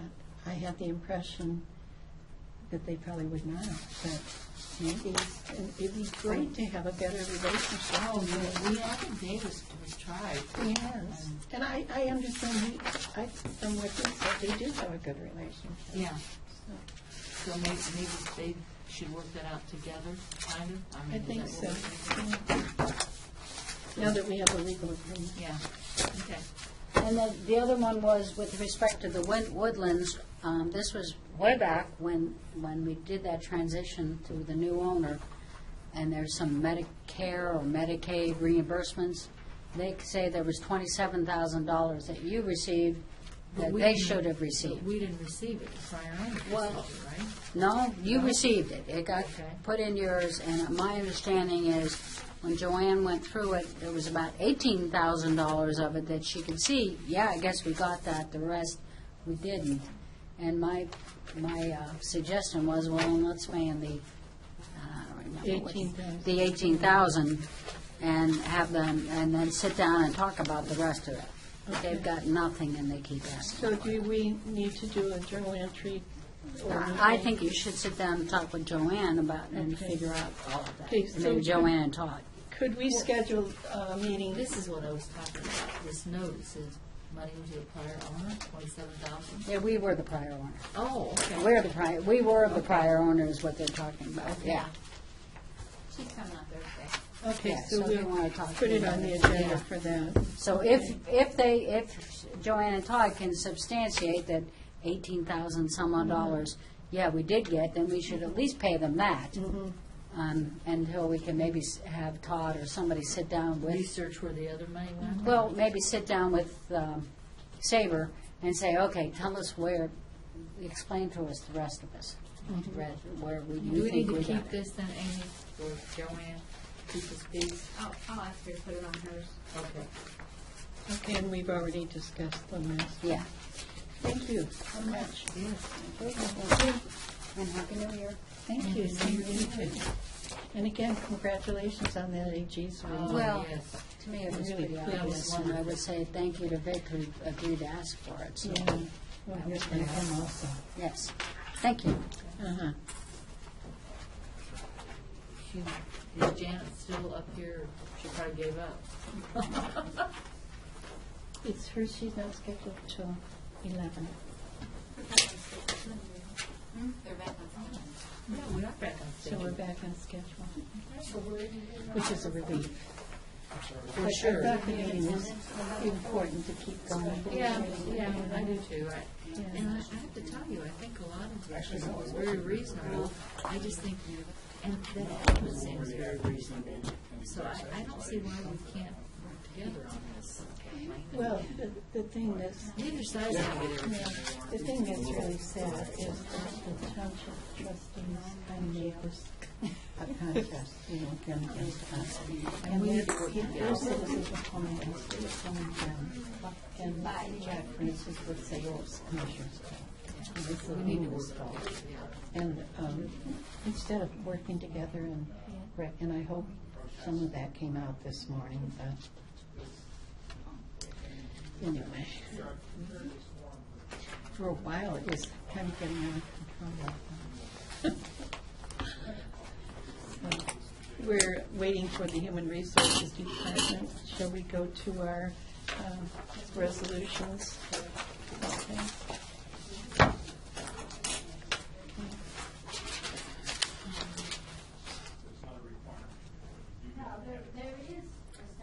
Yeah, motion to accept the donations to the office of the Portage County Dog Warden. I'll second the motion.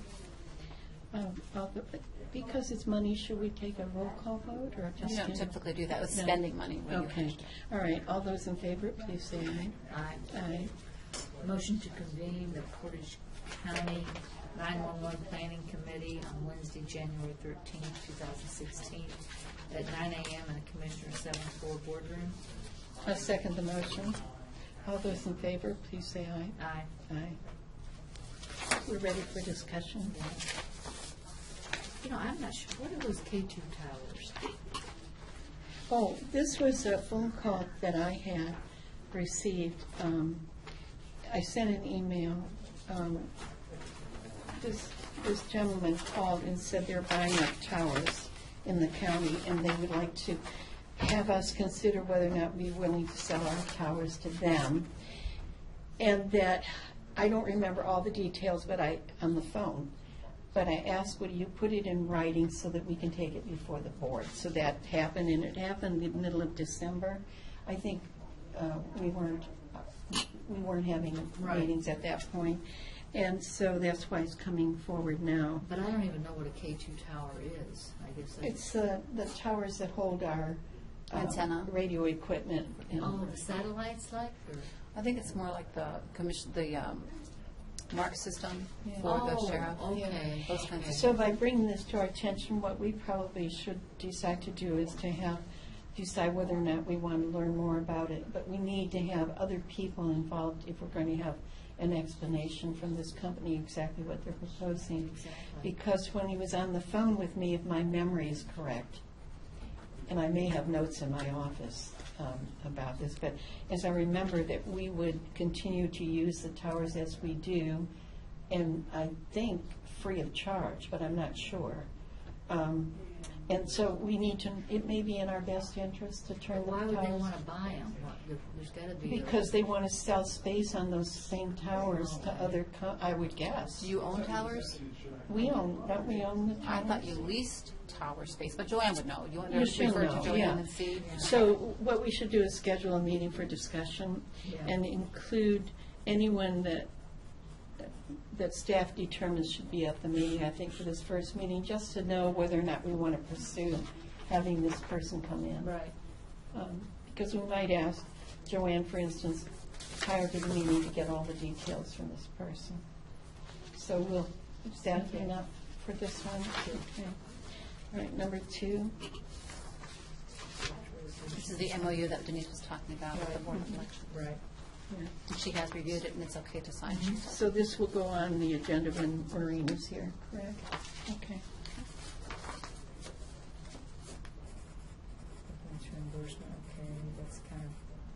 discussion.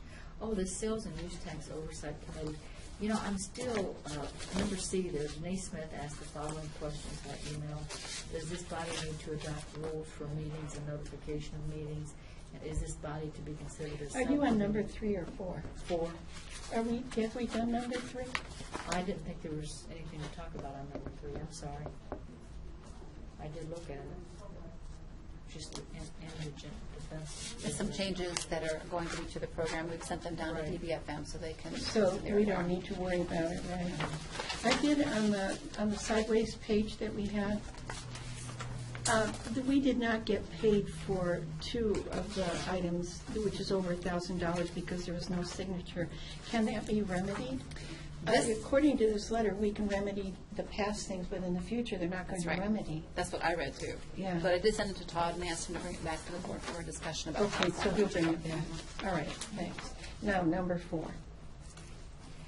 You know, are we making more of this? I mean, I don't want this oversight committee to become a real burden, and I kind of see that with this Brian Ames, and, I mean, I shouldn't have said that, but. Did Denise answer the question? Not yet. What, she said we don't. She hasn't answered them. She said she's assigned staff. They're looking at the Transportation Okay. Improvement District, this Right. Oversight Committee, and the JDC solid waste question about organization. Yeah. When, number C, when you said Denise Smith asked, I thought it was you that asked, or we asked. She asked those questions in an email. Oh, And I guess, well, does this body need to adopt rules for meetings and notifications of meetings? That's a question for her to answer. Well, the only question I have for you, this will come back when Denise is ready. Does the board want to try and set the first date for early February, or you want to wait till March? Because you sent letters out thanking these people for serving, but I Did we said, give them a date? no. Let's do it later then. Okay. Just wait, Is that bring it okay back in a with couple you, weeks. Vicki? Wait for Denise to bring her Right. comments back. Okay. Okay. Okay, so we'll do that. yeah, because I had a All right. question on here, what are the legalities of all this, because I don't know how to answer those questions. Well, she needs to help us answer it, because I don't want it to be a subcommittee of the board. I don't either. Because I if said it no is, on there. it has to be a public meeting, it has to have Yeah. all the minutes and everything. I want it to be a separate, independent board that Right. would be advisory in nature and give us their opinion. Right. Then I think that's what we'd like, so we need to, Yeah, I know that's what I wanted, I wrote Yeah. that down, but I wasn't Yeah. sure, like I say, about the legalese on this, so. okay, so, all right, we'll go on then to number 5. Janet's here now, do you want to go ahead? Well, Regarding the grant opportunity. Yeah, we only Oh, have- that was great news. I think, we're going to go after that grant, obviously. A lot of people responded to that. The Dave Sloan thing. Well, the question that I have there, Maureen Yes. says, as soon as the commissioners come back, do you want to schedule a meeting with all the parties to talk about specifics? about the grant? Number 6, I'm sorry. Oh. Vicki moved on to number 6. Okay. That's about a grant too, right, for water resources? Right. And I know there was a lot of people that chimed in on that too, so.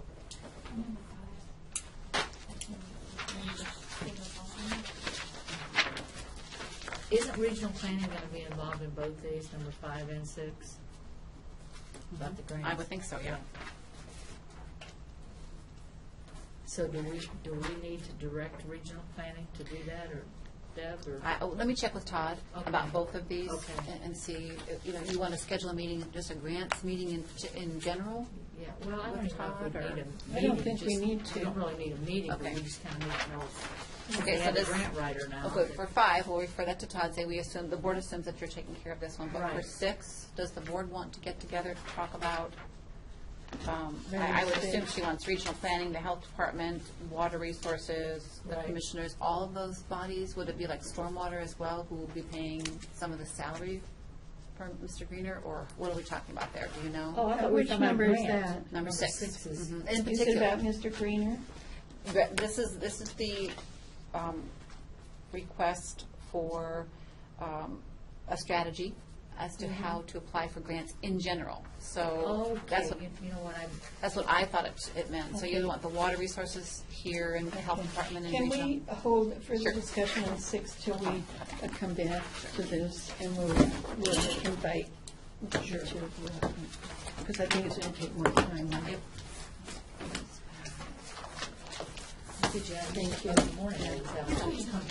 Come on down. How you doing, Bill? Good. This time I'm not a visitor. All right, all right. It's always good to have a partner in crime. Oh, absolutely. That's always so sure I'm the preferred partner, but I know, for some reason it's always Bill. that's okay. Not a bad partner I at was all. I was the bodyguard for JFS down at the fair last year, so I'm used to those duties. Okay, if you'd like to begin. I just have a couple items for open session.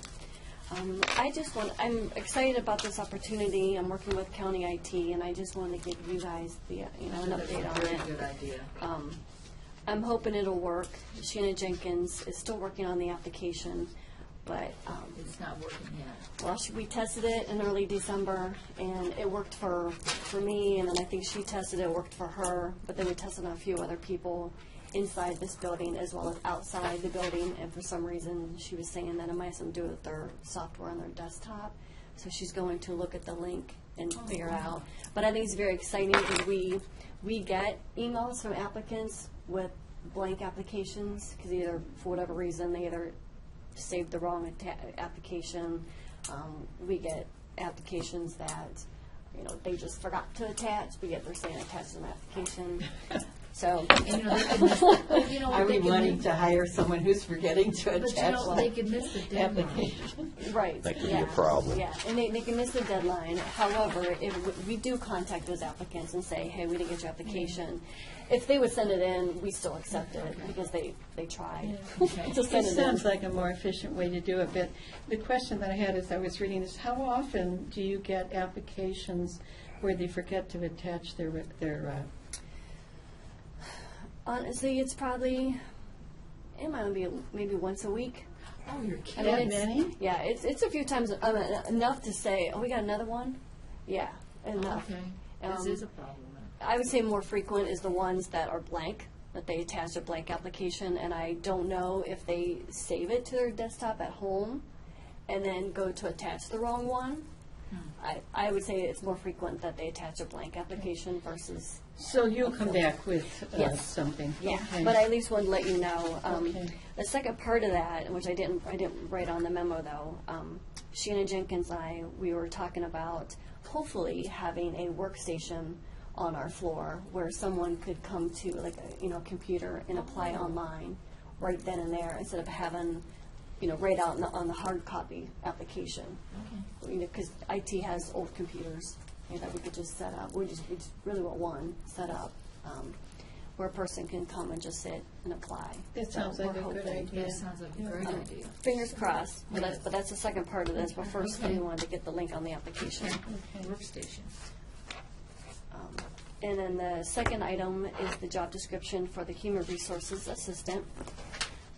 On December 1st, I brought up the idea to the board about drafting up an HR assistant job description. I was given approval to draft one up. This is now the draft that I'm presenting to the board. Now, I received a draft before the holiday. Is there any changes from that one, which I read No. carefully? No. As I went through this, there was one I noticed, I don't know if I marked the previous one or not, but it's the second dot from the bottom, serve as a liaison between the county departments and Human Resources Department. It seems like an assistant,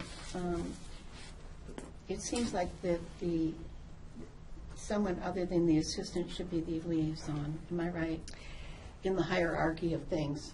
Yeah, you are right. That would serve, if I'm not available, or perhaps Susan won't be You could available. put as assigned. Okay. How's that? Yep. Because I would think that there would be someone else in the department would normally be the liaison.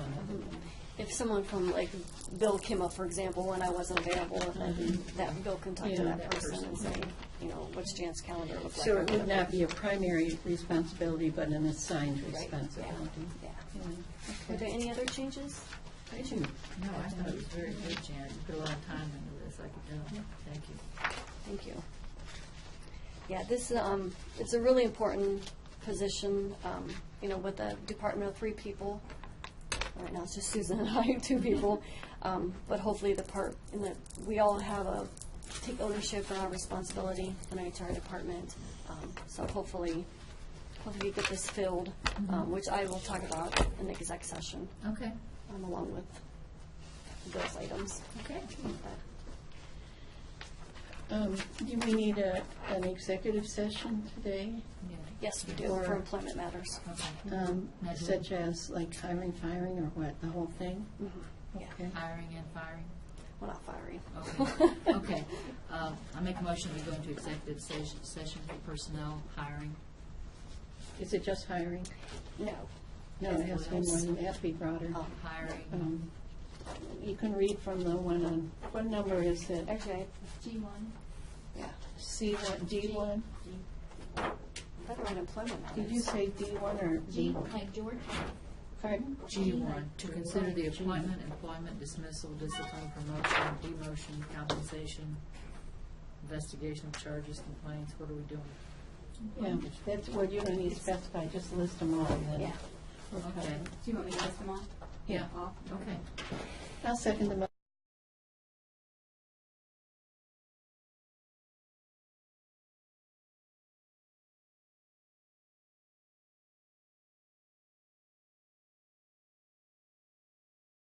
It took a long time before it went off last Yeah, time. that was at least 10 minutes. I had 2 birthdays by the time that thing came up. Okay. Motion to come out of executive session. I second the motion. Is there discussion? All those in favor? Oh, I'll do a roll call. Vicki? Yes. Kathleen? Yes. Is there action? No action. Thank you. All right, Thank you very much. Is Ron here? Yes. Okay.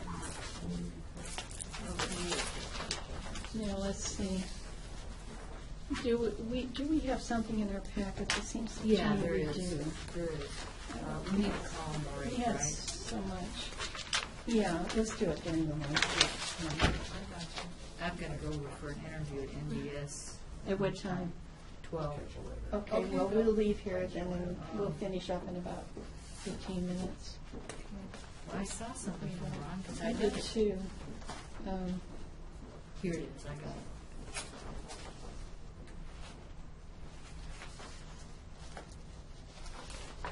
Joanne, do we need to talk with you about something? I'm here with Ron. Oh, okay. Yeah.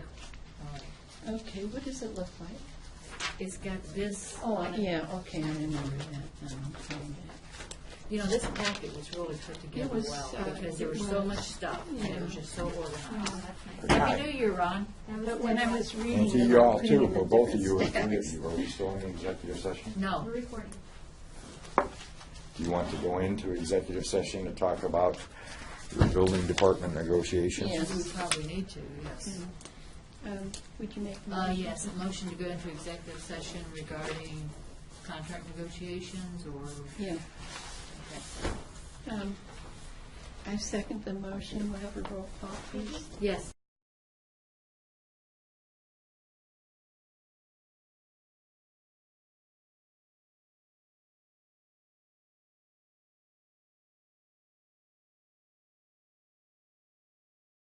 It's page 2 of the packet.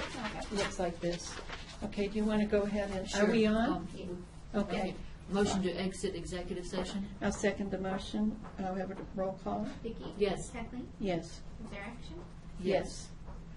We make a motion to accept and enter into a successor collective bargaining agreement between the Portage County Board of Commissioners and Teamsters Local Union Number 436 for employees in the office of the Portage County Building Department. I second the motion. Is there discussion? I think we need to do a roll call on this one.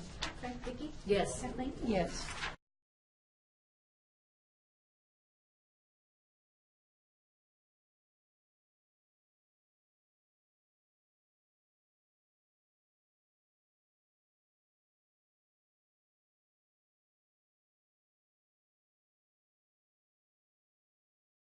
Yes.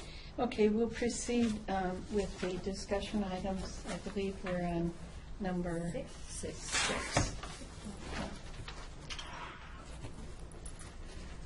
Okay, thanks. We're going to check with Todd on number 6, right? Yes. Didn't that have something to do with grants for water resources? Right. Oh, Todd Peach. Todd Peets, yeah. Yeah, okay. Oh, right. Library. Yeah, did I say the wrong? No, no, you Oh, just said okay. Todd. and I Yeah. just- So we'll just hold that until we hear back from him. And we'll go to number 7. Oh, yes, this renting conference room space. You know, I don't think we have much choice but to let them rent something because Kelly Jo's in a bind here. Yeah.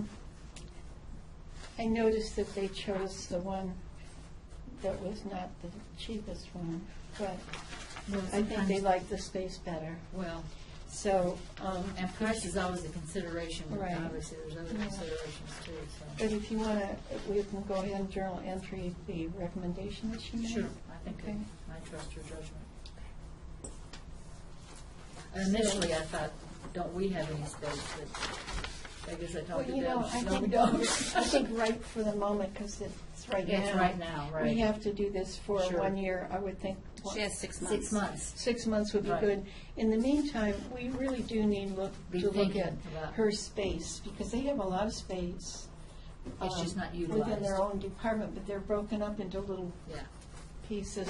And the other question I have for her, which we can ask next time maybe, or when we talk about space, is does she really have 100 participants at a time?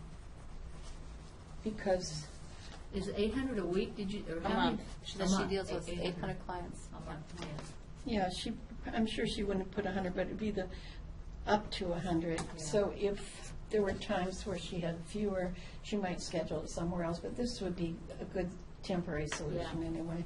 I think she'll be happy to know that Okay. we're okay with that. So, for the journal entry, we're accepting her recommendation to contract with number 2, the Main Street Plaza. Okay. Number 8. I think we should probably wait for Maureen on that one, because that was her. You know, I do think we need, we never did look into renting any of that building or anything, Kathleen. Into looking at what? Renting any of that building out to make money? Yeah, we asked to have it advertised. Oh, did I don't Joanne know. advertise it? I don't know, we'd have to We check. have that empty space downstairs, and I'm quite sure that, I don't know if it was my idea or not, but I was quite sure she was instructed to advertise and try to get it rented, because even if we sold the building, that would be a benefit. We'll check with Joanne and see how, Yeah. if and when, and how often, and those sort Yeah. of things. Okay. Okay. So we'll hold this for Maureen. Right. But you're gonna check with Joanne? I will. then? Yeah. Okay, thank you. And then number 9. Oh, yeah, about the Portage Park District, that sounds great. So she needs a letter from us, correct? Yes. I get something ready. Okay, so you'll go ahead. Should we do a journal entry or just hold?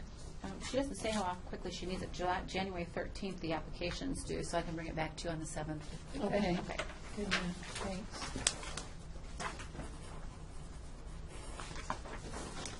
Okay, now, are there any questions concerning the referred items? You know, the only thing was, number 5. Yeah.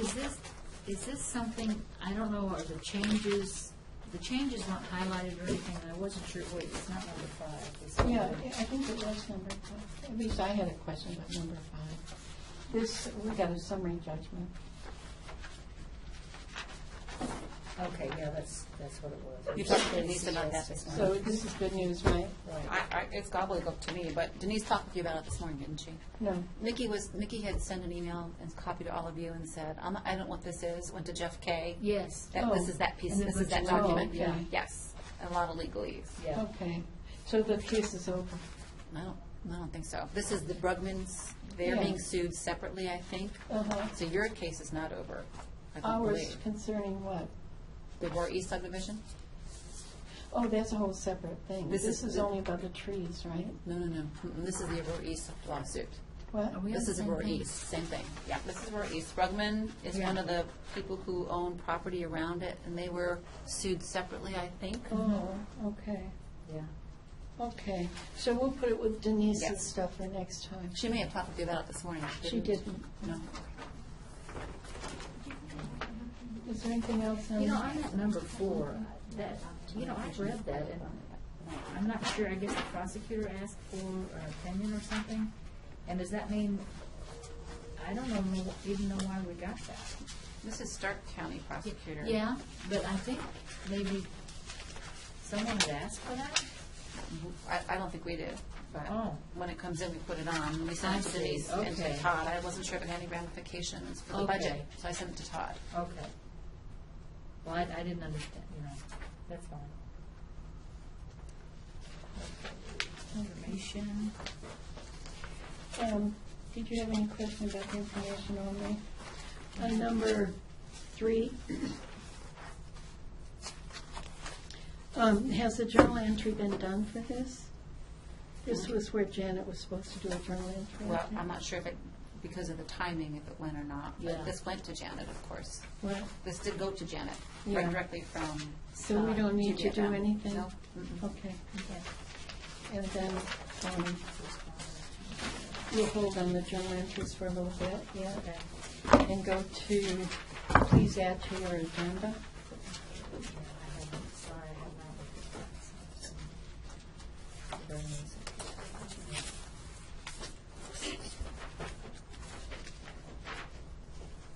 And the first one, Denise says there's no action to take. Oh, this is the. And the second the one same, under yeah. interrogatories. Yeah. Right, we're working on Okay. just the So information we that we can. did discuss Yeah. this already this morning, so we're finished with that. The question now has to do with the decisions that we were asked to make this morning concerning job description for the assistant HR and the posting of it. Have we heard from, I sent her an email telling her about the issue and saying that if you object, we'll hold it. If you don't object and let us know, we'll move forward. If we don't hear from you, we will move forward with the approving the job description because we know we can amend it when you return if you want to. And we'll move forward with the posting because we both believe that she would want us to do that. That's for HR. the HR Yeah, the assistant. assistant. So we would need journal entry to both of those. Right. Okay. So if you agree, we'll do that, and then we'll sign this personnel requisition. This is your calendar for Thursday. There was a question as to whether or not the board wanted to attend this conference call. Is it ISNet? EasyNet? Isn't The it? PSAP, isn't it? Yeah. That's on Thursday, so if you want to attend it, conference in, we're going to have to rearrange your day. Is it easy to rearrange the day? It's just your two internal departments. It's Joanne and Todd, as long as they don't have They anything on could their come calendars. right after lunch, maybe? We can, I would kind of like to listen in on it, would you? Is that just about the PSAPs? It's about the what's going on? PSAPs. Sure. Since we just got an AG's opinion, it might be interesting. okay, so we'll check with them and see. We need to rearrange the day then. Okay. Okay. We can do one at 1 and one at 2:30. For you to sign, yeah. Is there any other things that should come before us? Otherwise, we'll have a motion to approve the journal entries. So moved. I'll second the motion. Is there discussion? All those in favor, please say aye. Aye. Aye. Is there anything that anyone knows about that we need to do? Do we have? I think we're Are we okay? Yeah, I think so. Okay. I have a motion then to adjourn. Do you want to do your? Oh, we this- need to, okay. Talk about organizational Yeah, day. we've done Oh, the yeah. journal entry, so we'll go ahead with the discussion about the agenda for our organizational day, which is next Monday. Mhm.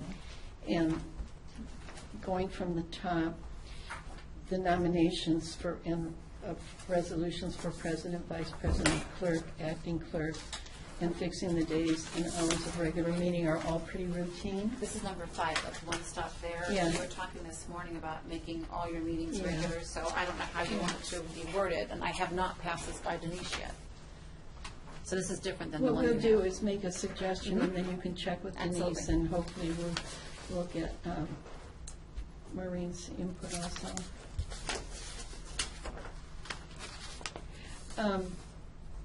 We could say, it's established that the board, the regular meeting days of the Portage County Commission of the year shall be on Tuesdays and Thursdays of each week,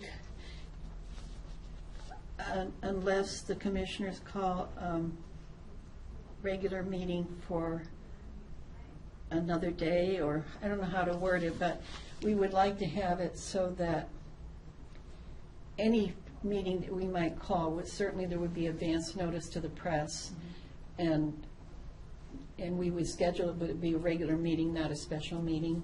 But we also need to have provision for a special meeting in Like those your cases. emergency meeting. Although that's in your, the next document is This your, well, number 7 is your rules for notification. Okay. So it's in there as well. So I gave you the second page of the resolution I just handed you is the first page of your rules and regs. Okay. And in the paragraph, it talks about regular meetings. So it's the third paragraph down in the resolve. Okay, Regular meetings will be conducted at a specific time fixed in advance, and no advance notice is required. So we would have to change that if you decide you want to have regular meetings on other days than Tuesdays okay. and Thursdays. So it all kind of has to be. You kind of know what we want to do, so if you could work with Denise to come Okay. back with language for next week, is that all right with you, Vicki? Sure. Okay, that's what we'll do. Okay. Okay, number 6, consent agendas.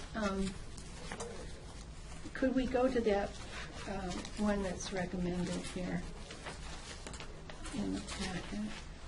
If I can find it. Mine is missing. I had it out because I was marking them. Let me look for Has a 6 in the right-hand corner. it. I think, 6, and is it somewhere else too? Then you've got a sample. There's another one. D3A is also the same okay, thing. I just put it in 2 different maybe places. I marked on D3A. Yeah, just- D3A. Let me try to find that.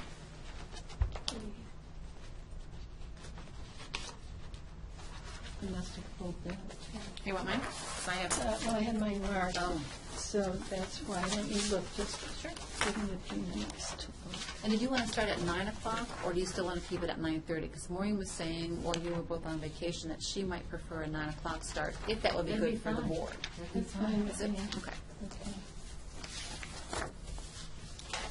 Okay, D3, did you say? D3A Oh, is the just same one thing. second. She had also talked about maybe a full meeting one day and then a half a meeting another day, like not every Tuesday and Thursday. Right. So, if we get to be more lean, maybe we can do that. We'll give Amy a little chance to take a breath once in a while. We can come back, you know, Kathleen, we can bring that back on Thursday when Maureen is Well, here. I just thought, yeah, we could do that too, but just let me try to find it. Because I'm sure she's gonna want to. She will. I can't believe I don't have. Just let me look at it. Sure.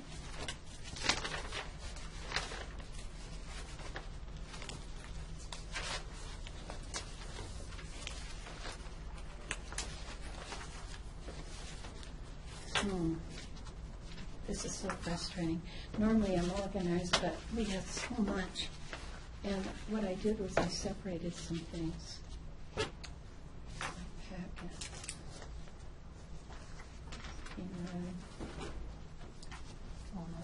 Well, give me yours. I think I might be able to remember. There you go. Thank Oh, you. sorry. There you go. Yeah, I got mine. I have D6. The same as D3A. Okay.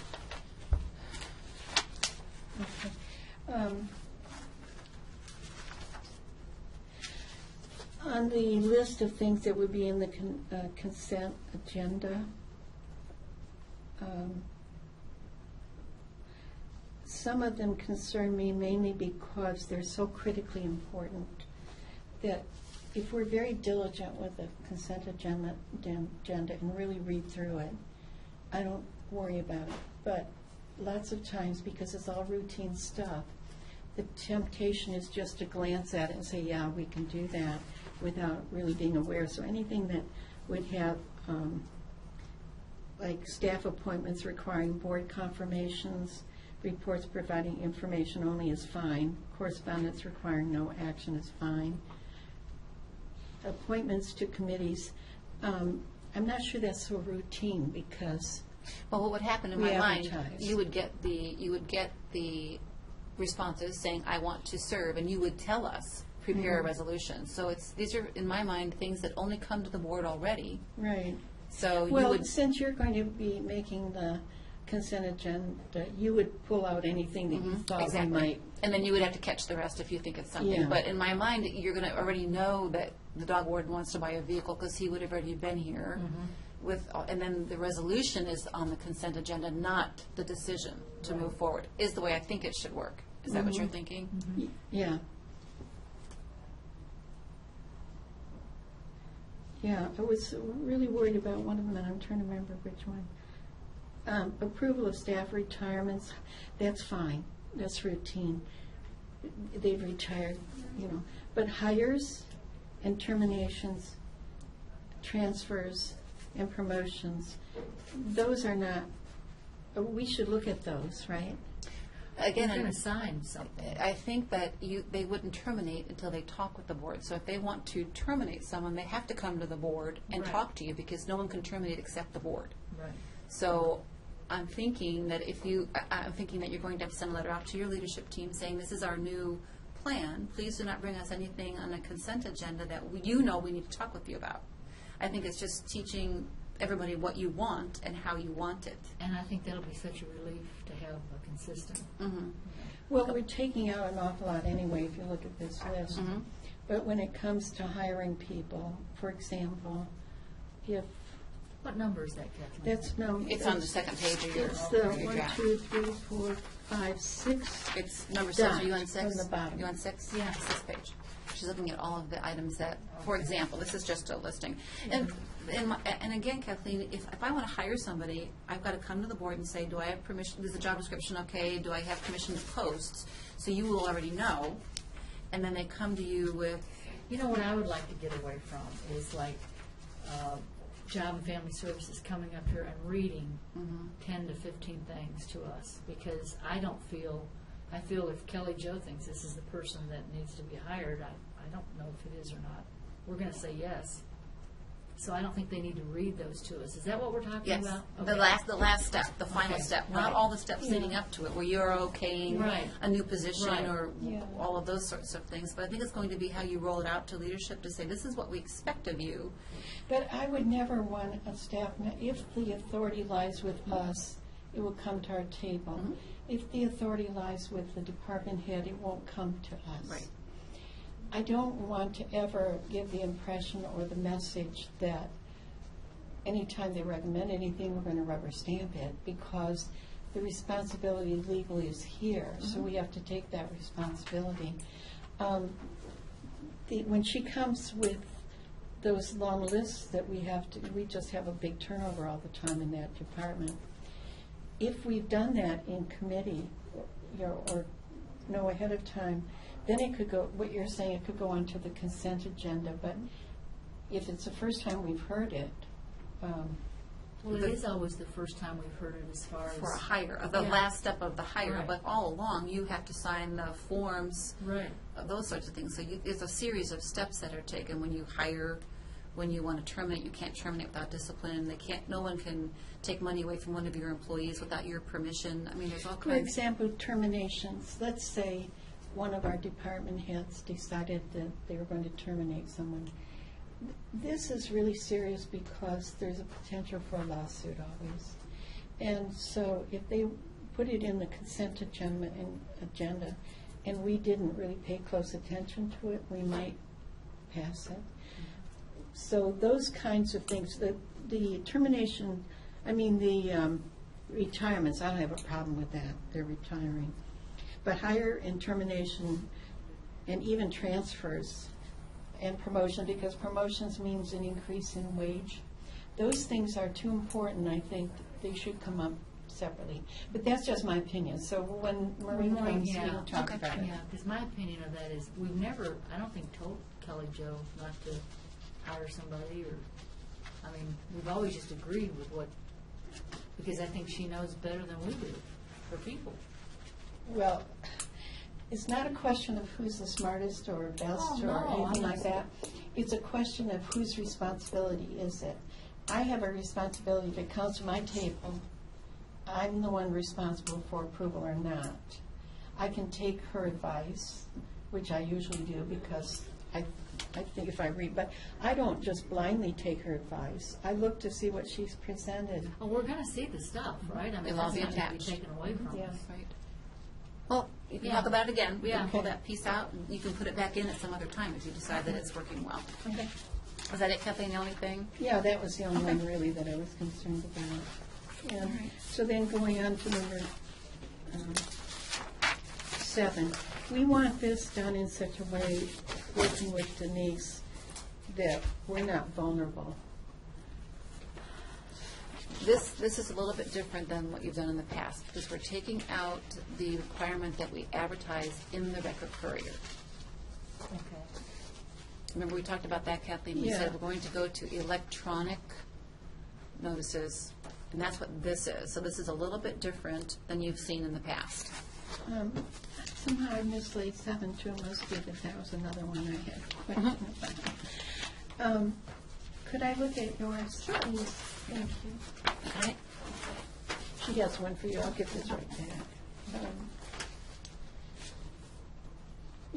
What is it that we're taking out of the Record Courier? We used to have in there that all your meetings, we're going to leave in there that we're going to advertise special and emergency meetings in the legal notices section when time allows. So we put in when time allows, because sometimes we can't get to it. If it's a 5-minute meeting, we can't do it. I noticed the Record Courier, though, and the list of activities for the week, they don't put it in the legal part, they just put the commissioners have canceled the meeting for such and such a date, or there's it's rescheduled. That's not part of the regular legal notice. No. I try and I always send notice to Mike and the press and the radio stations, and then legal gets separate. So if there's a blurb in the paper, that's from Mike. Okay. But it's officially in the legals, always. Okay. Now, are we required to do it in the? Not anymore. That's what the point was. You are not required to do any kind of a written notification in the newspaper. You could move to an electronic notification on your website, using electronic notification to like a press release, whatever those sorts of things are. So this is new for the board. Okay. And Denise has looked at No, this? she's not looked at anything. So Okay. when you give us, if you even want to go in that direction, I would send it to her. Yes. Yeah, I think we should send it to her. I do too. Yeah. And, nobody reads those legal notices, that's the thing. So if we're going to put something in the Record Courier, it should be a little box there, like we do it now for us. For the ads for For your the, boards and well, it's not commissions. exactly an ad, it's just public information. It'll be part of the list of activities for the week in the newspaper. It's a little small column, Okay. it's like on the 3rd or 4th page. Okay. So that's much more effective in my mind than the legal notice. Yeah. So if you ask Denise to run this I will by do that. and give us some suggestions. Okay, that's, here, I'll give you back yours. You can keep it. I have it. Oh, do you? Are you sure? Yes, I'm positive. Okay. Number 8, It's just setting the amount at $1,000 in Yeah. case you have something. is that okay? Sure. Number 9, You would have to choose who the rep and who the alternate would be for the CCAO gas purchase program. so This year it was, it was Kathleen And Maureen. Right. So maybe you want to take it on for next year? Well, we can think about it. yeah, for you have next time. We're not deciding. No, today. No. These are just things that you're going to have to Just talk give about. some thought to. Number 10 is your list of boards and commissions, and I've contacted everybody on here and heard back that either they all agreed to serve. I have not heard back from Deborah Austin Sanders about Family and Children's First Council, so I'll try and get a hold of her Okay. by the telephone. Good. And then I think Maureen has to find another member to serve for her on one of her committees, I can't remember, but this Okay. is all ready to go. If you Okay. want the same alternates. Yeah. They've all agreed to serve. Okay, Okay. so on the discussion ones. We should hold this till Maureen comes. Maureen comes, right? Mhm. Tell me more about the Business Resources Network. That's the BRN through the NUCCOG. It's Oh, the- that's what you go It's to? Brad. Brad Earhart comes in with the woman that was, Portage Mountain Board was hired to do the Okay. BRN services. Okay, that's the same thing Right. that used to be in Kent, right? I don't think so. It's I think a it's friend a- of Oberlin. Friend of Oberlin, that's what her name is. Oh, It's through the NACOG. That's all. Okay. I don't know much about it. We're going to talk about the advertising after we get Mhm. Denise's opinion. Right. And letter B, it was interesting as well. This is a big decision for the board to make. You don't have to keep your written minutes. You can move to an electronic record, which means that you would adopt a resolution and rules on how they would be held, saying that our record is now the audio tape. I would not say this one, but you could if you want to, and/or either one. And then you would have minutes, but they would be we would have to have the minutes written, but they could be generic, so we could search things, because you can't search an electronic record. So that's something for the board to think about, too. If you want to keep a full record as your audio tape, you can do that now, which is a huge departure. I mean, it would save a lot of staff time, a lot of minutes for Amy typing them. She would do some, but very minimal. I think it's something we should give some thought to. Certainly, the recorded electronic records should be the official record because that's the whole thing. And I think that's what we have now. But I love the written, I think Amy does a remarkably good, and you too, a remarkably good job in getting it down. And it's very easy for the public to read and access. If they want more information than what is in the written one, they can go to the tape or to the video. I know that it's a lot of work, but I just feel that it's a very valuable thing. Not only that, but when we make decisions like with journal entries and all, there may be a way that those could be shortened, because I think there's some duplication in the way the minutes are written, like there's a whole, whatever is on our agenda is also reprinted, and then again. Right, at the end. At the end, so maybe omit one of those, I don't know, whatever, make it easier, but I think it helps staff to know, because sometimes in the past, staff has said, well, we weren't quite sure what decision was made. I never understood that, never will understand it, because the only way we make decisions is the journal entry or resolution. And those would still have to be done. We would have to do Right. the written. Those would still be distributed. I think what staff means when they say that is a lot of times we'll say, well, we'll contact Denise, and lately I think we've been better, but nobody has said, okay, are you going to be the one that contacts Denise? And we've been better about that lately. But I know when I first started, everything was new to me, and I didn't know But either. when we say, we'll refer this to Denise, that's their job to do. But I mean, a lot If of we're times not we in don't- here. Yeah. Yeah, we understand what you mean, but I Yeah, think but somebody's in here all the time when we're in meetings, yeah. If we're doing it and no one's in here and it's not on the tape, that's no official action. Okay, so you'll think about that? Yeah, Okay, we'll bring that back. okay. And then you would have to do a letter C is the, it says you have to have a security process in place, a procedure before you adopt any electronic records. Okay. And then we have a communications Now, protocol. on these commissioners' minutes, we can agree at our organizational meeting that we want to address this, but we don't have to do all the work that day. We can just put that in a future agenda, right? Well, yeah, you need a resolution, so you can, I mean, these are not on your agenda for organization. Oh, these are just This is just for discussion you, so that we know how you want your year to run. Okay. Things, and then we All can right. bring it back to you at any time. Okay. So the consent agenda you already saw, and I will, It's just that one, I worry a little sure. bit about it. and then we're I'm going to usually pretty diligent about reading everything, but I could see, as careful as I am about it, that there could be times when after we've done 15 of these, or 20 or 30, then I think, well, it's all routine stuff, I'll just glance at it and maybe not pay the same kind of attention. The other thing Because- that I was thinking too with the consent agendas, let's say Joanne comes in with 10 or 12 resolutions like she does, all housekeeping. Is that going to go onto the board's agenda now, or will she just name that consent agenda and keep it as part of Could she bring in hers? her consent agenda? No, but would you do them all at the same time? And then if anything is pulled, you could talk to her about it. If not, so I don't know how the board wants, you need to think about that too. That's probably a good idea to Keep it separate. ask her what kinds of things can go on the consent agenda, any that she thinks should be pulled, any that you or whoever's doing it think should be pulled, keep those separate, but it would certainly save us some time.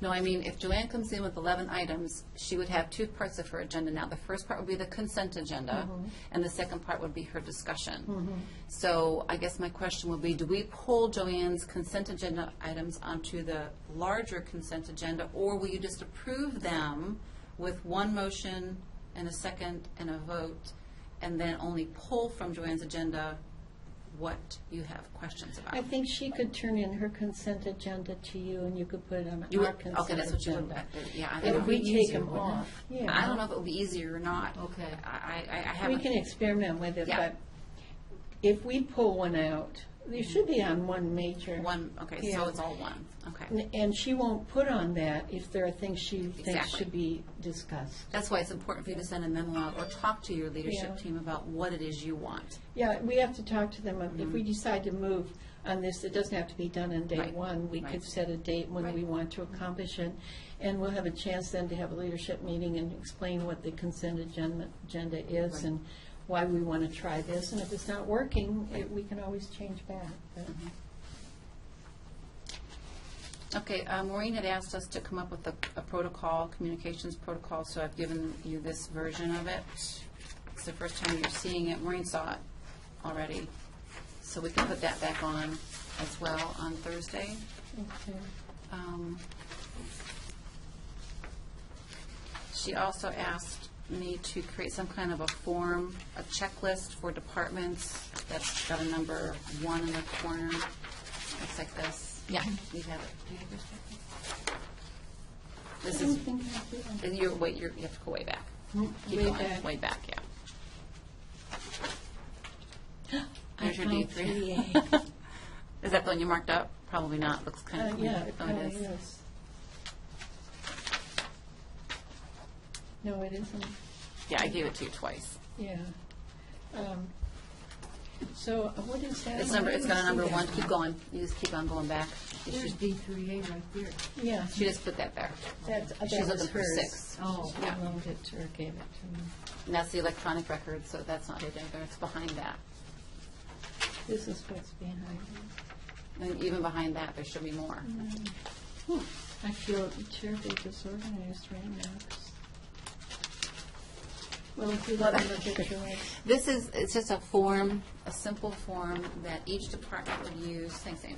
And it doesn't have to look like this at all, but What is this now on? this is, A records if, request? no, if a director comes in and asks for some kind of action to be taken on the board, you would know from this that it's just information or it's discussion or they want an exec session. Then before anything would move forward, the director would sign, the HR department if it was applicable, the internal services department if there's a contract involved or whatever, DBFM and the prosecutor. That way you, the board, would know where it's been. They would attach emails and all of those sorts of things. So you have all the history at one time before you have an item presented to you. And then the last page would be Todd Bragg's piece where he could say there's an impact on the general fund or on staffing or. You know, this is to prevent us when we're in a meeting saying, get Todd up Yes, here, exactly. get Joanne in here. Right. That's what So it you does know for. that everything's been looked at before they even brought it to you. Okay. You've been very diligent, I think, in our packets for any decision that we have to make. Give us the history and give us everything we need. Very rarely do we ever call someone in unless it's something that just comes up Comes in up. conversation. I guess it wouldn't hurt to try it out. I really think it'd be a lot of work to do. I think before you do it, maybe send it to leadership and say, this is what we're thinking. Again, the same What do you thing at think? Yeah. consent Could you agenda. take- Get feedback. Yeah, take one of the items that comes to us like yesterday or, last week and demonstrate how this would. I don't think it's for everything. I think it would be more for, I want to buy a car. Do I have the money in my budget? Does Joanne have something on the contract, on the state contract? Do I need a prosecutor? Something large. I don't think it's for every day. In other words, this document would be for your use when you think it would be clarifying for us. Yes. That we wouldn't do it for everything. No, It can't be for everything. It has to Yeah. be for the big things, Okay. I Well, think. it's certainly worth trying. And that because- doesn't look like this either. We can Yeah. figure something else Okay. out. And then the protocol for weather-related cancellations and delays is still there. And then the last piece, we're trying to get together a commissioners. On the, I'm sorry to interrupt, on the communications protocol, is that this? No, you don't have it in your packet? It's D3B. 3B. Okay, I must have it somewhere, I'll find it. Okay, and I'll bring this whole packet back on Thursday Okay. as a discussion item again with Maureen. Okay. And then the last page is a procedures manual, an SOP for your office, just for your office. On just simple things like how do you open the vault? I don't think the board knows how to do that. So if all of us are out, you would be able to get to this procedures manual and answer the phone, check voicemail, whatever it is. So we're trying to write it all down so that Okay. we all know how to do everything. Good.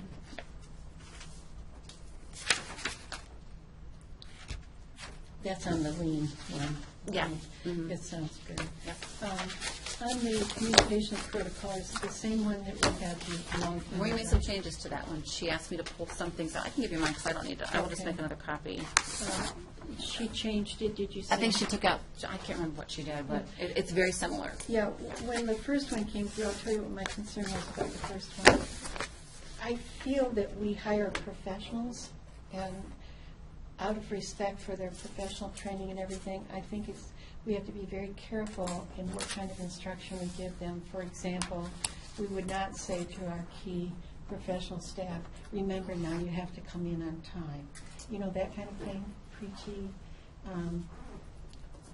telling them things they already know and as a professional would do. The first one that came through, I thought there were things in there that were a little demeaning. That was my impression when I read it for the first time. So I have no objection whatsoever to having a protocol for communication because it helps clarify things for everyone. But I just want to make sure that we're not talking down to our key staff, telling them, now remember, you have to spell everything correctly, or, you know what I'm saying? Well, this is your document, so you can change it Yeah, I don't however you remember like. reading that. I don't like it. Yeah, it was last year. You're probably pretty new. Like, Probably, because I don't remember talking about the spelling and everything. But No, I was exaggerating and using that as an Oh, example, okay. because I don't remember what was on it. I Yeah. don't have it now. so I'll run by the two things to Denise: the rules, and then the days and hours on the regular meetings. And then we'll bring it back on Thursday when Maureen is here, so she can look at it one more time with you. Then you'll see it officially on Monday. So we still need to talk about all the other ones, the airport, the sheriff, the BRN. We'll talk about that with Maureen, correct? Okay. All right. Well, we could talk about some of these, but for instance, number one, if you send an email to one commissioner, send it to every commissioner. I don't like that. Oh, I was talking about the discussion. Oh, Discussion I'm items. talking about Okay. the protocol. Okay. And the reason that I don't like it is that I'll use an It's example of, D3B. Okay, I've got that one, I know, but I didn't see that. it's a communication one. Okay, oh, You got yes, it? I see it, Okay. yes. The reason I don't like that is because if Miss X calls me and her family concerns are rather personal, she'd like them to be confidential, and I send an email to, say, Jobson, to Kelly Jo, indicating I received a phone call from Miss X, her concerns are, please help in any way you can, send it by email to her. I don't want to copy everybody in the world, and I certainly don't want to copy any other person, because I feel that it's confidential. I don't want to deal with it. This is Kelly Jo's job to deal with it. I just need to communicate to her that I got the phone call and all.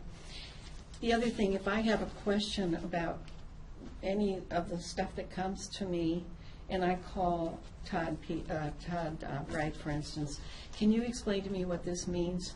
And he answers me, there's no reason why everybody else should be copied on it. So I feel that it's infringement on my ability to communicate with staff.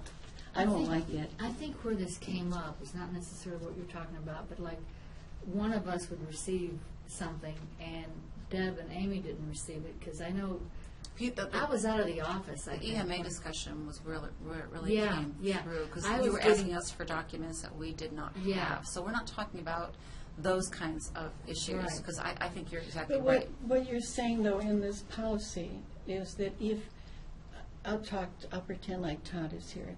If a commissioner, if you send any kind of email to one of the commissioners, you have to send it not only to the other two, but you always have to copy the clerk and the commissioner's chief administrator. I don't want to be restricted in my communication. It's a violation of my Well, free that's speech. personal things. I'm talking more about. Things that Deb and Amy need to know. Right. Well, I think we can say that email that would be of concern to, For the agenda. Anything for that the happens- agenda. If we say it that way, I have no problem. This is you can write it however you like it, Yeah. but it is a problem for Amy and I because we don't know, a lot of times the directors will do that, and we don't have anything for your files. Right. We don't know what you're talking Right. about, and we can't provide you the information, the background that you like so Yeah. much either. You know, we can't get ready for a conversation if we don't know what's on the agenda. Yeah. Right. So we're not talking about anything that's Yeah. personal or But confidential. Let's just take this one, though, and go on and read some more of it, because all commissioners should receive the same information whether you think they want it or not. I don't like that. Take it out. This And- is your policy. And then when employees send information to a commissioner, respond to a commissioner's request to handle a citizen complaint or a request for information, respond to all commissioners. I don't like that. The clerk and the commissioner's chief administrator, all commissioners must have access to the same information. Well, here's an example for that. Last week or 2 weeks ago, well, it was probably early December, a woman called complaining about soil and water, that there was this form that she had to have for a subdivision in Brimfield Township. So Maureen got a message, you got a message, and you got a message on your phones. Maureen called me in. We spent about 20 minutes trying to decipher what it said. I spent another 20 minutes talking to soil and water. Then it was all taken care of by you. You had done it, but you didn't know and Maureen didn't know. Had we known, So we were then still scrambling around right. trying to. I spent time. Well, there is a simple solution to that. Now, what I got was a phone call. I had no clue everybody else was Right. being informed.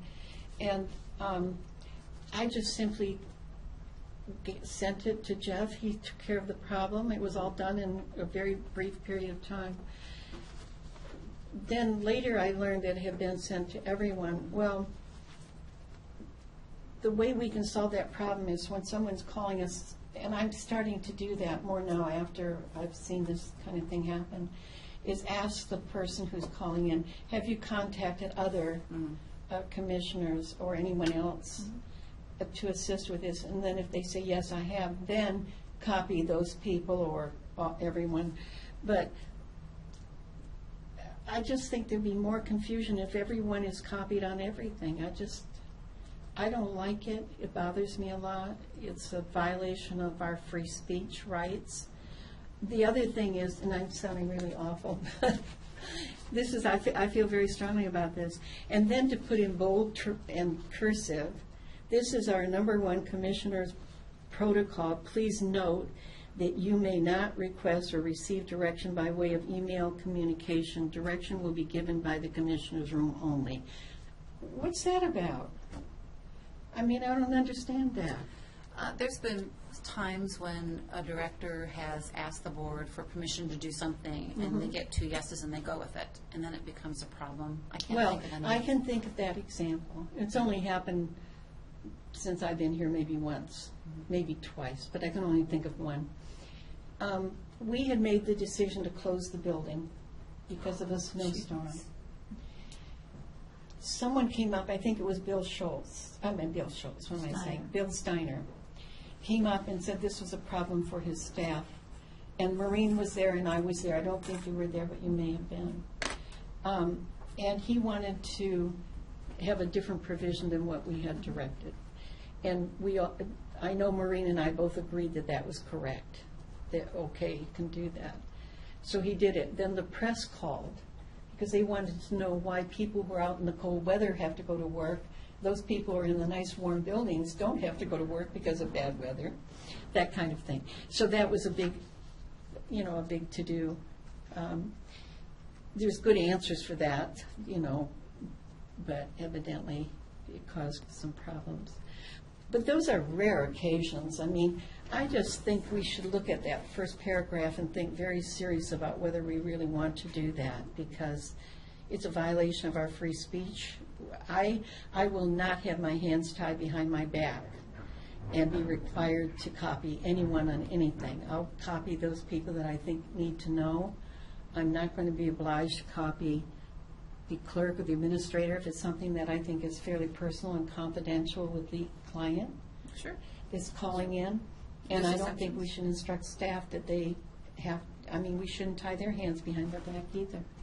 So that's how I feel.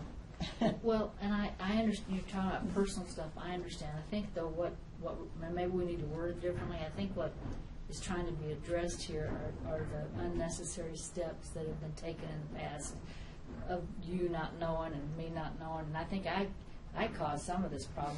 I don't know what I did. I came to you and asked you something, and no, you were getting into my email because I asked you to delete some because my box was getting full. I wasn't here. And you saw this email, and it was just to the commissioners, I think, and neither one of you were. And then Maureen asked us for it. We said, we don't know what you're talking about. That's what it was, yeah. And I didn't think to even look on there to see if you were copied in on it. I just never looked to see who's, you know.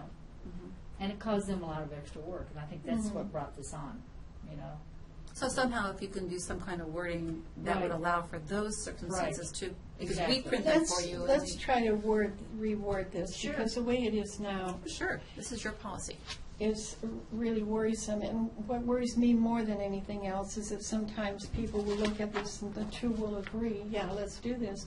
And then we're caught with this kind of language, and I really worry about it. So what I'd like to suggest for next week, when we do our organizational meeting, that we agree to work on a communication policy.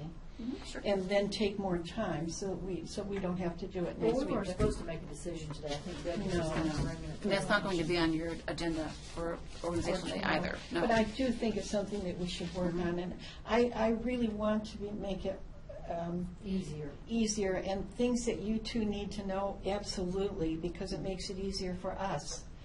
But I don't want it, if someone calls me about a personal matter, their son is in trouble or in jail and he needs some help, I don't want that to be everywhere. Right. And I would feel it would be a disservice to the client to do that. So that's why I'm worried about it. We'll talk about Sure. it again. We'll bring the entire packet back on the 7th. Right. Okay. Yeah.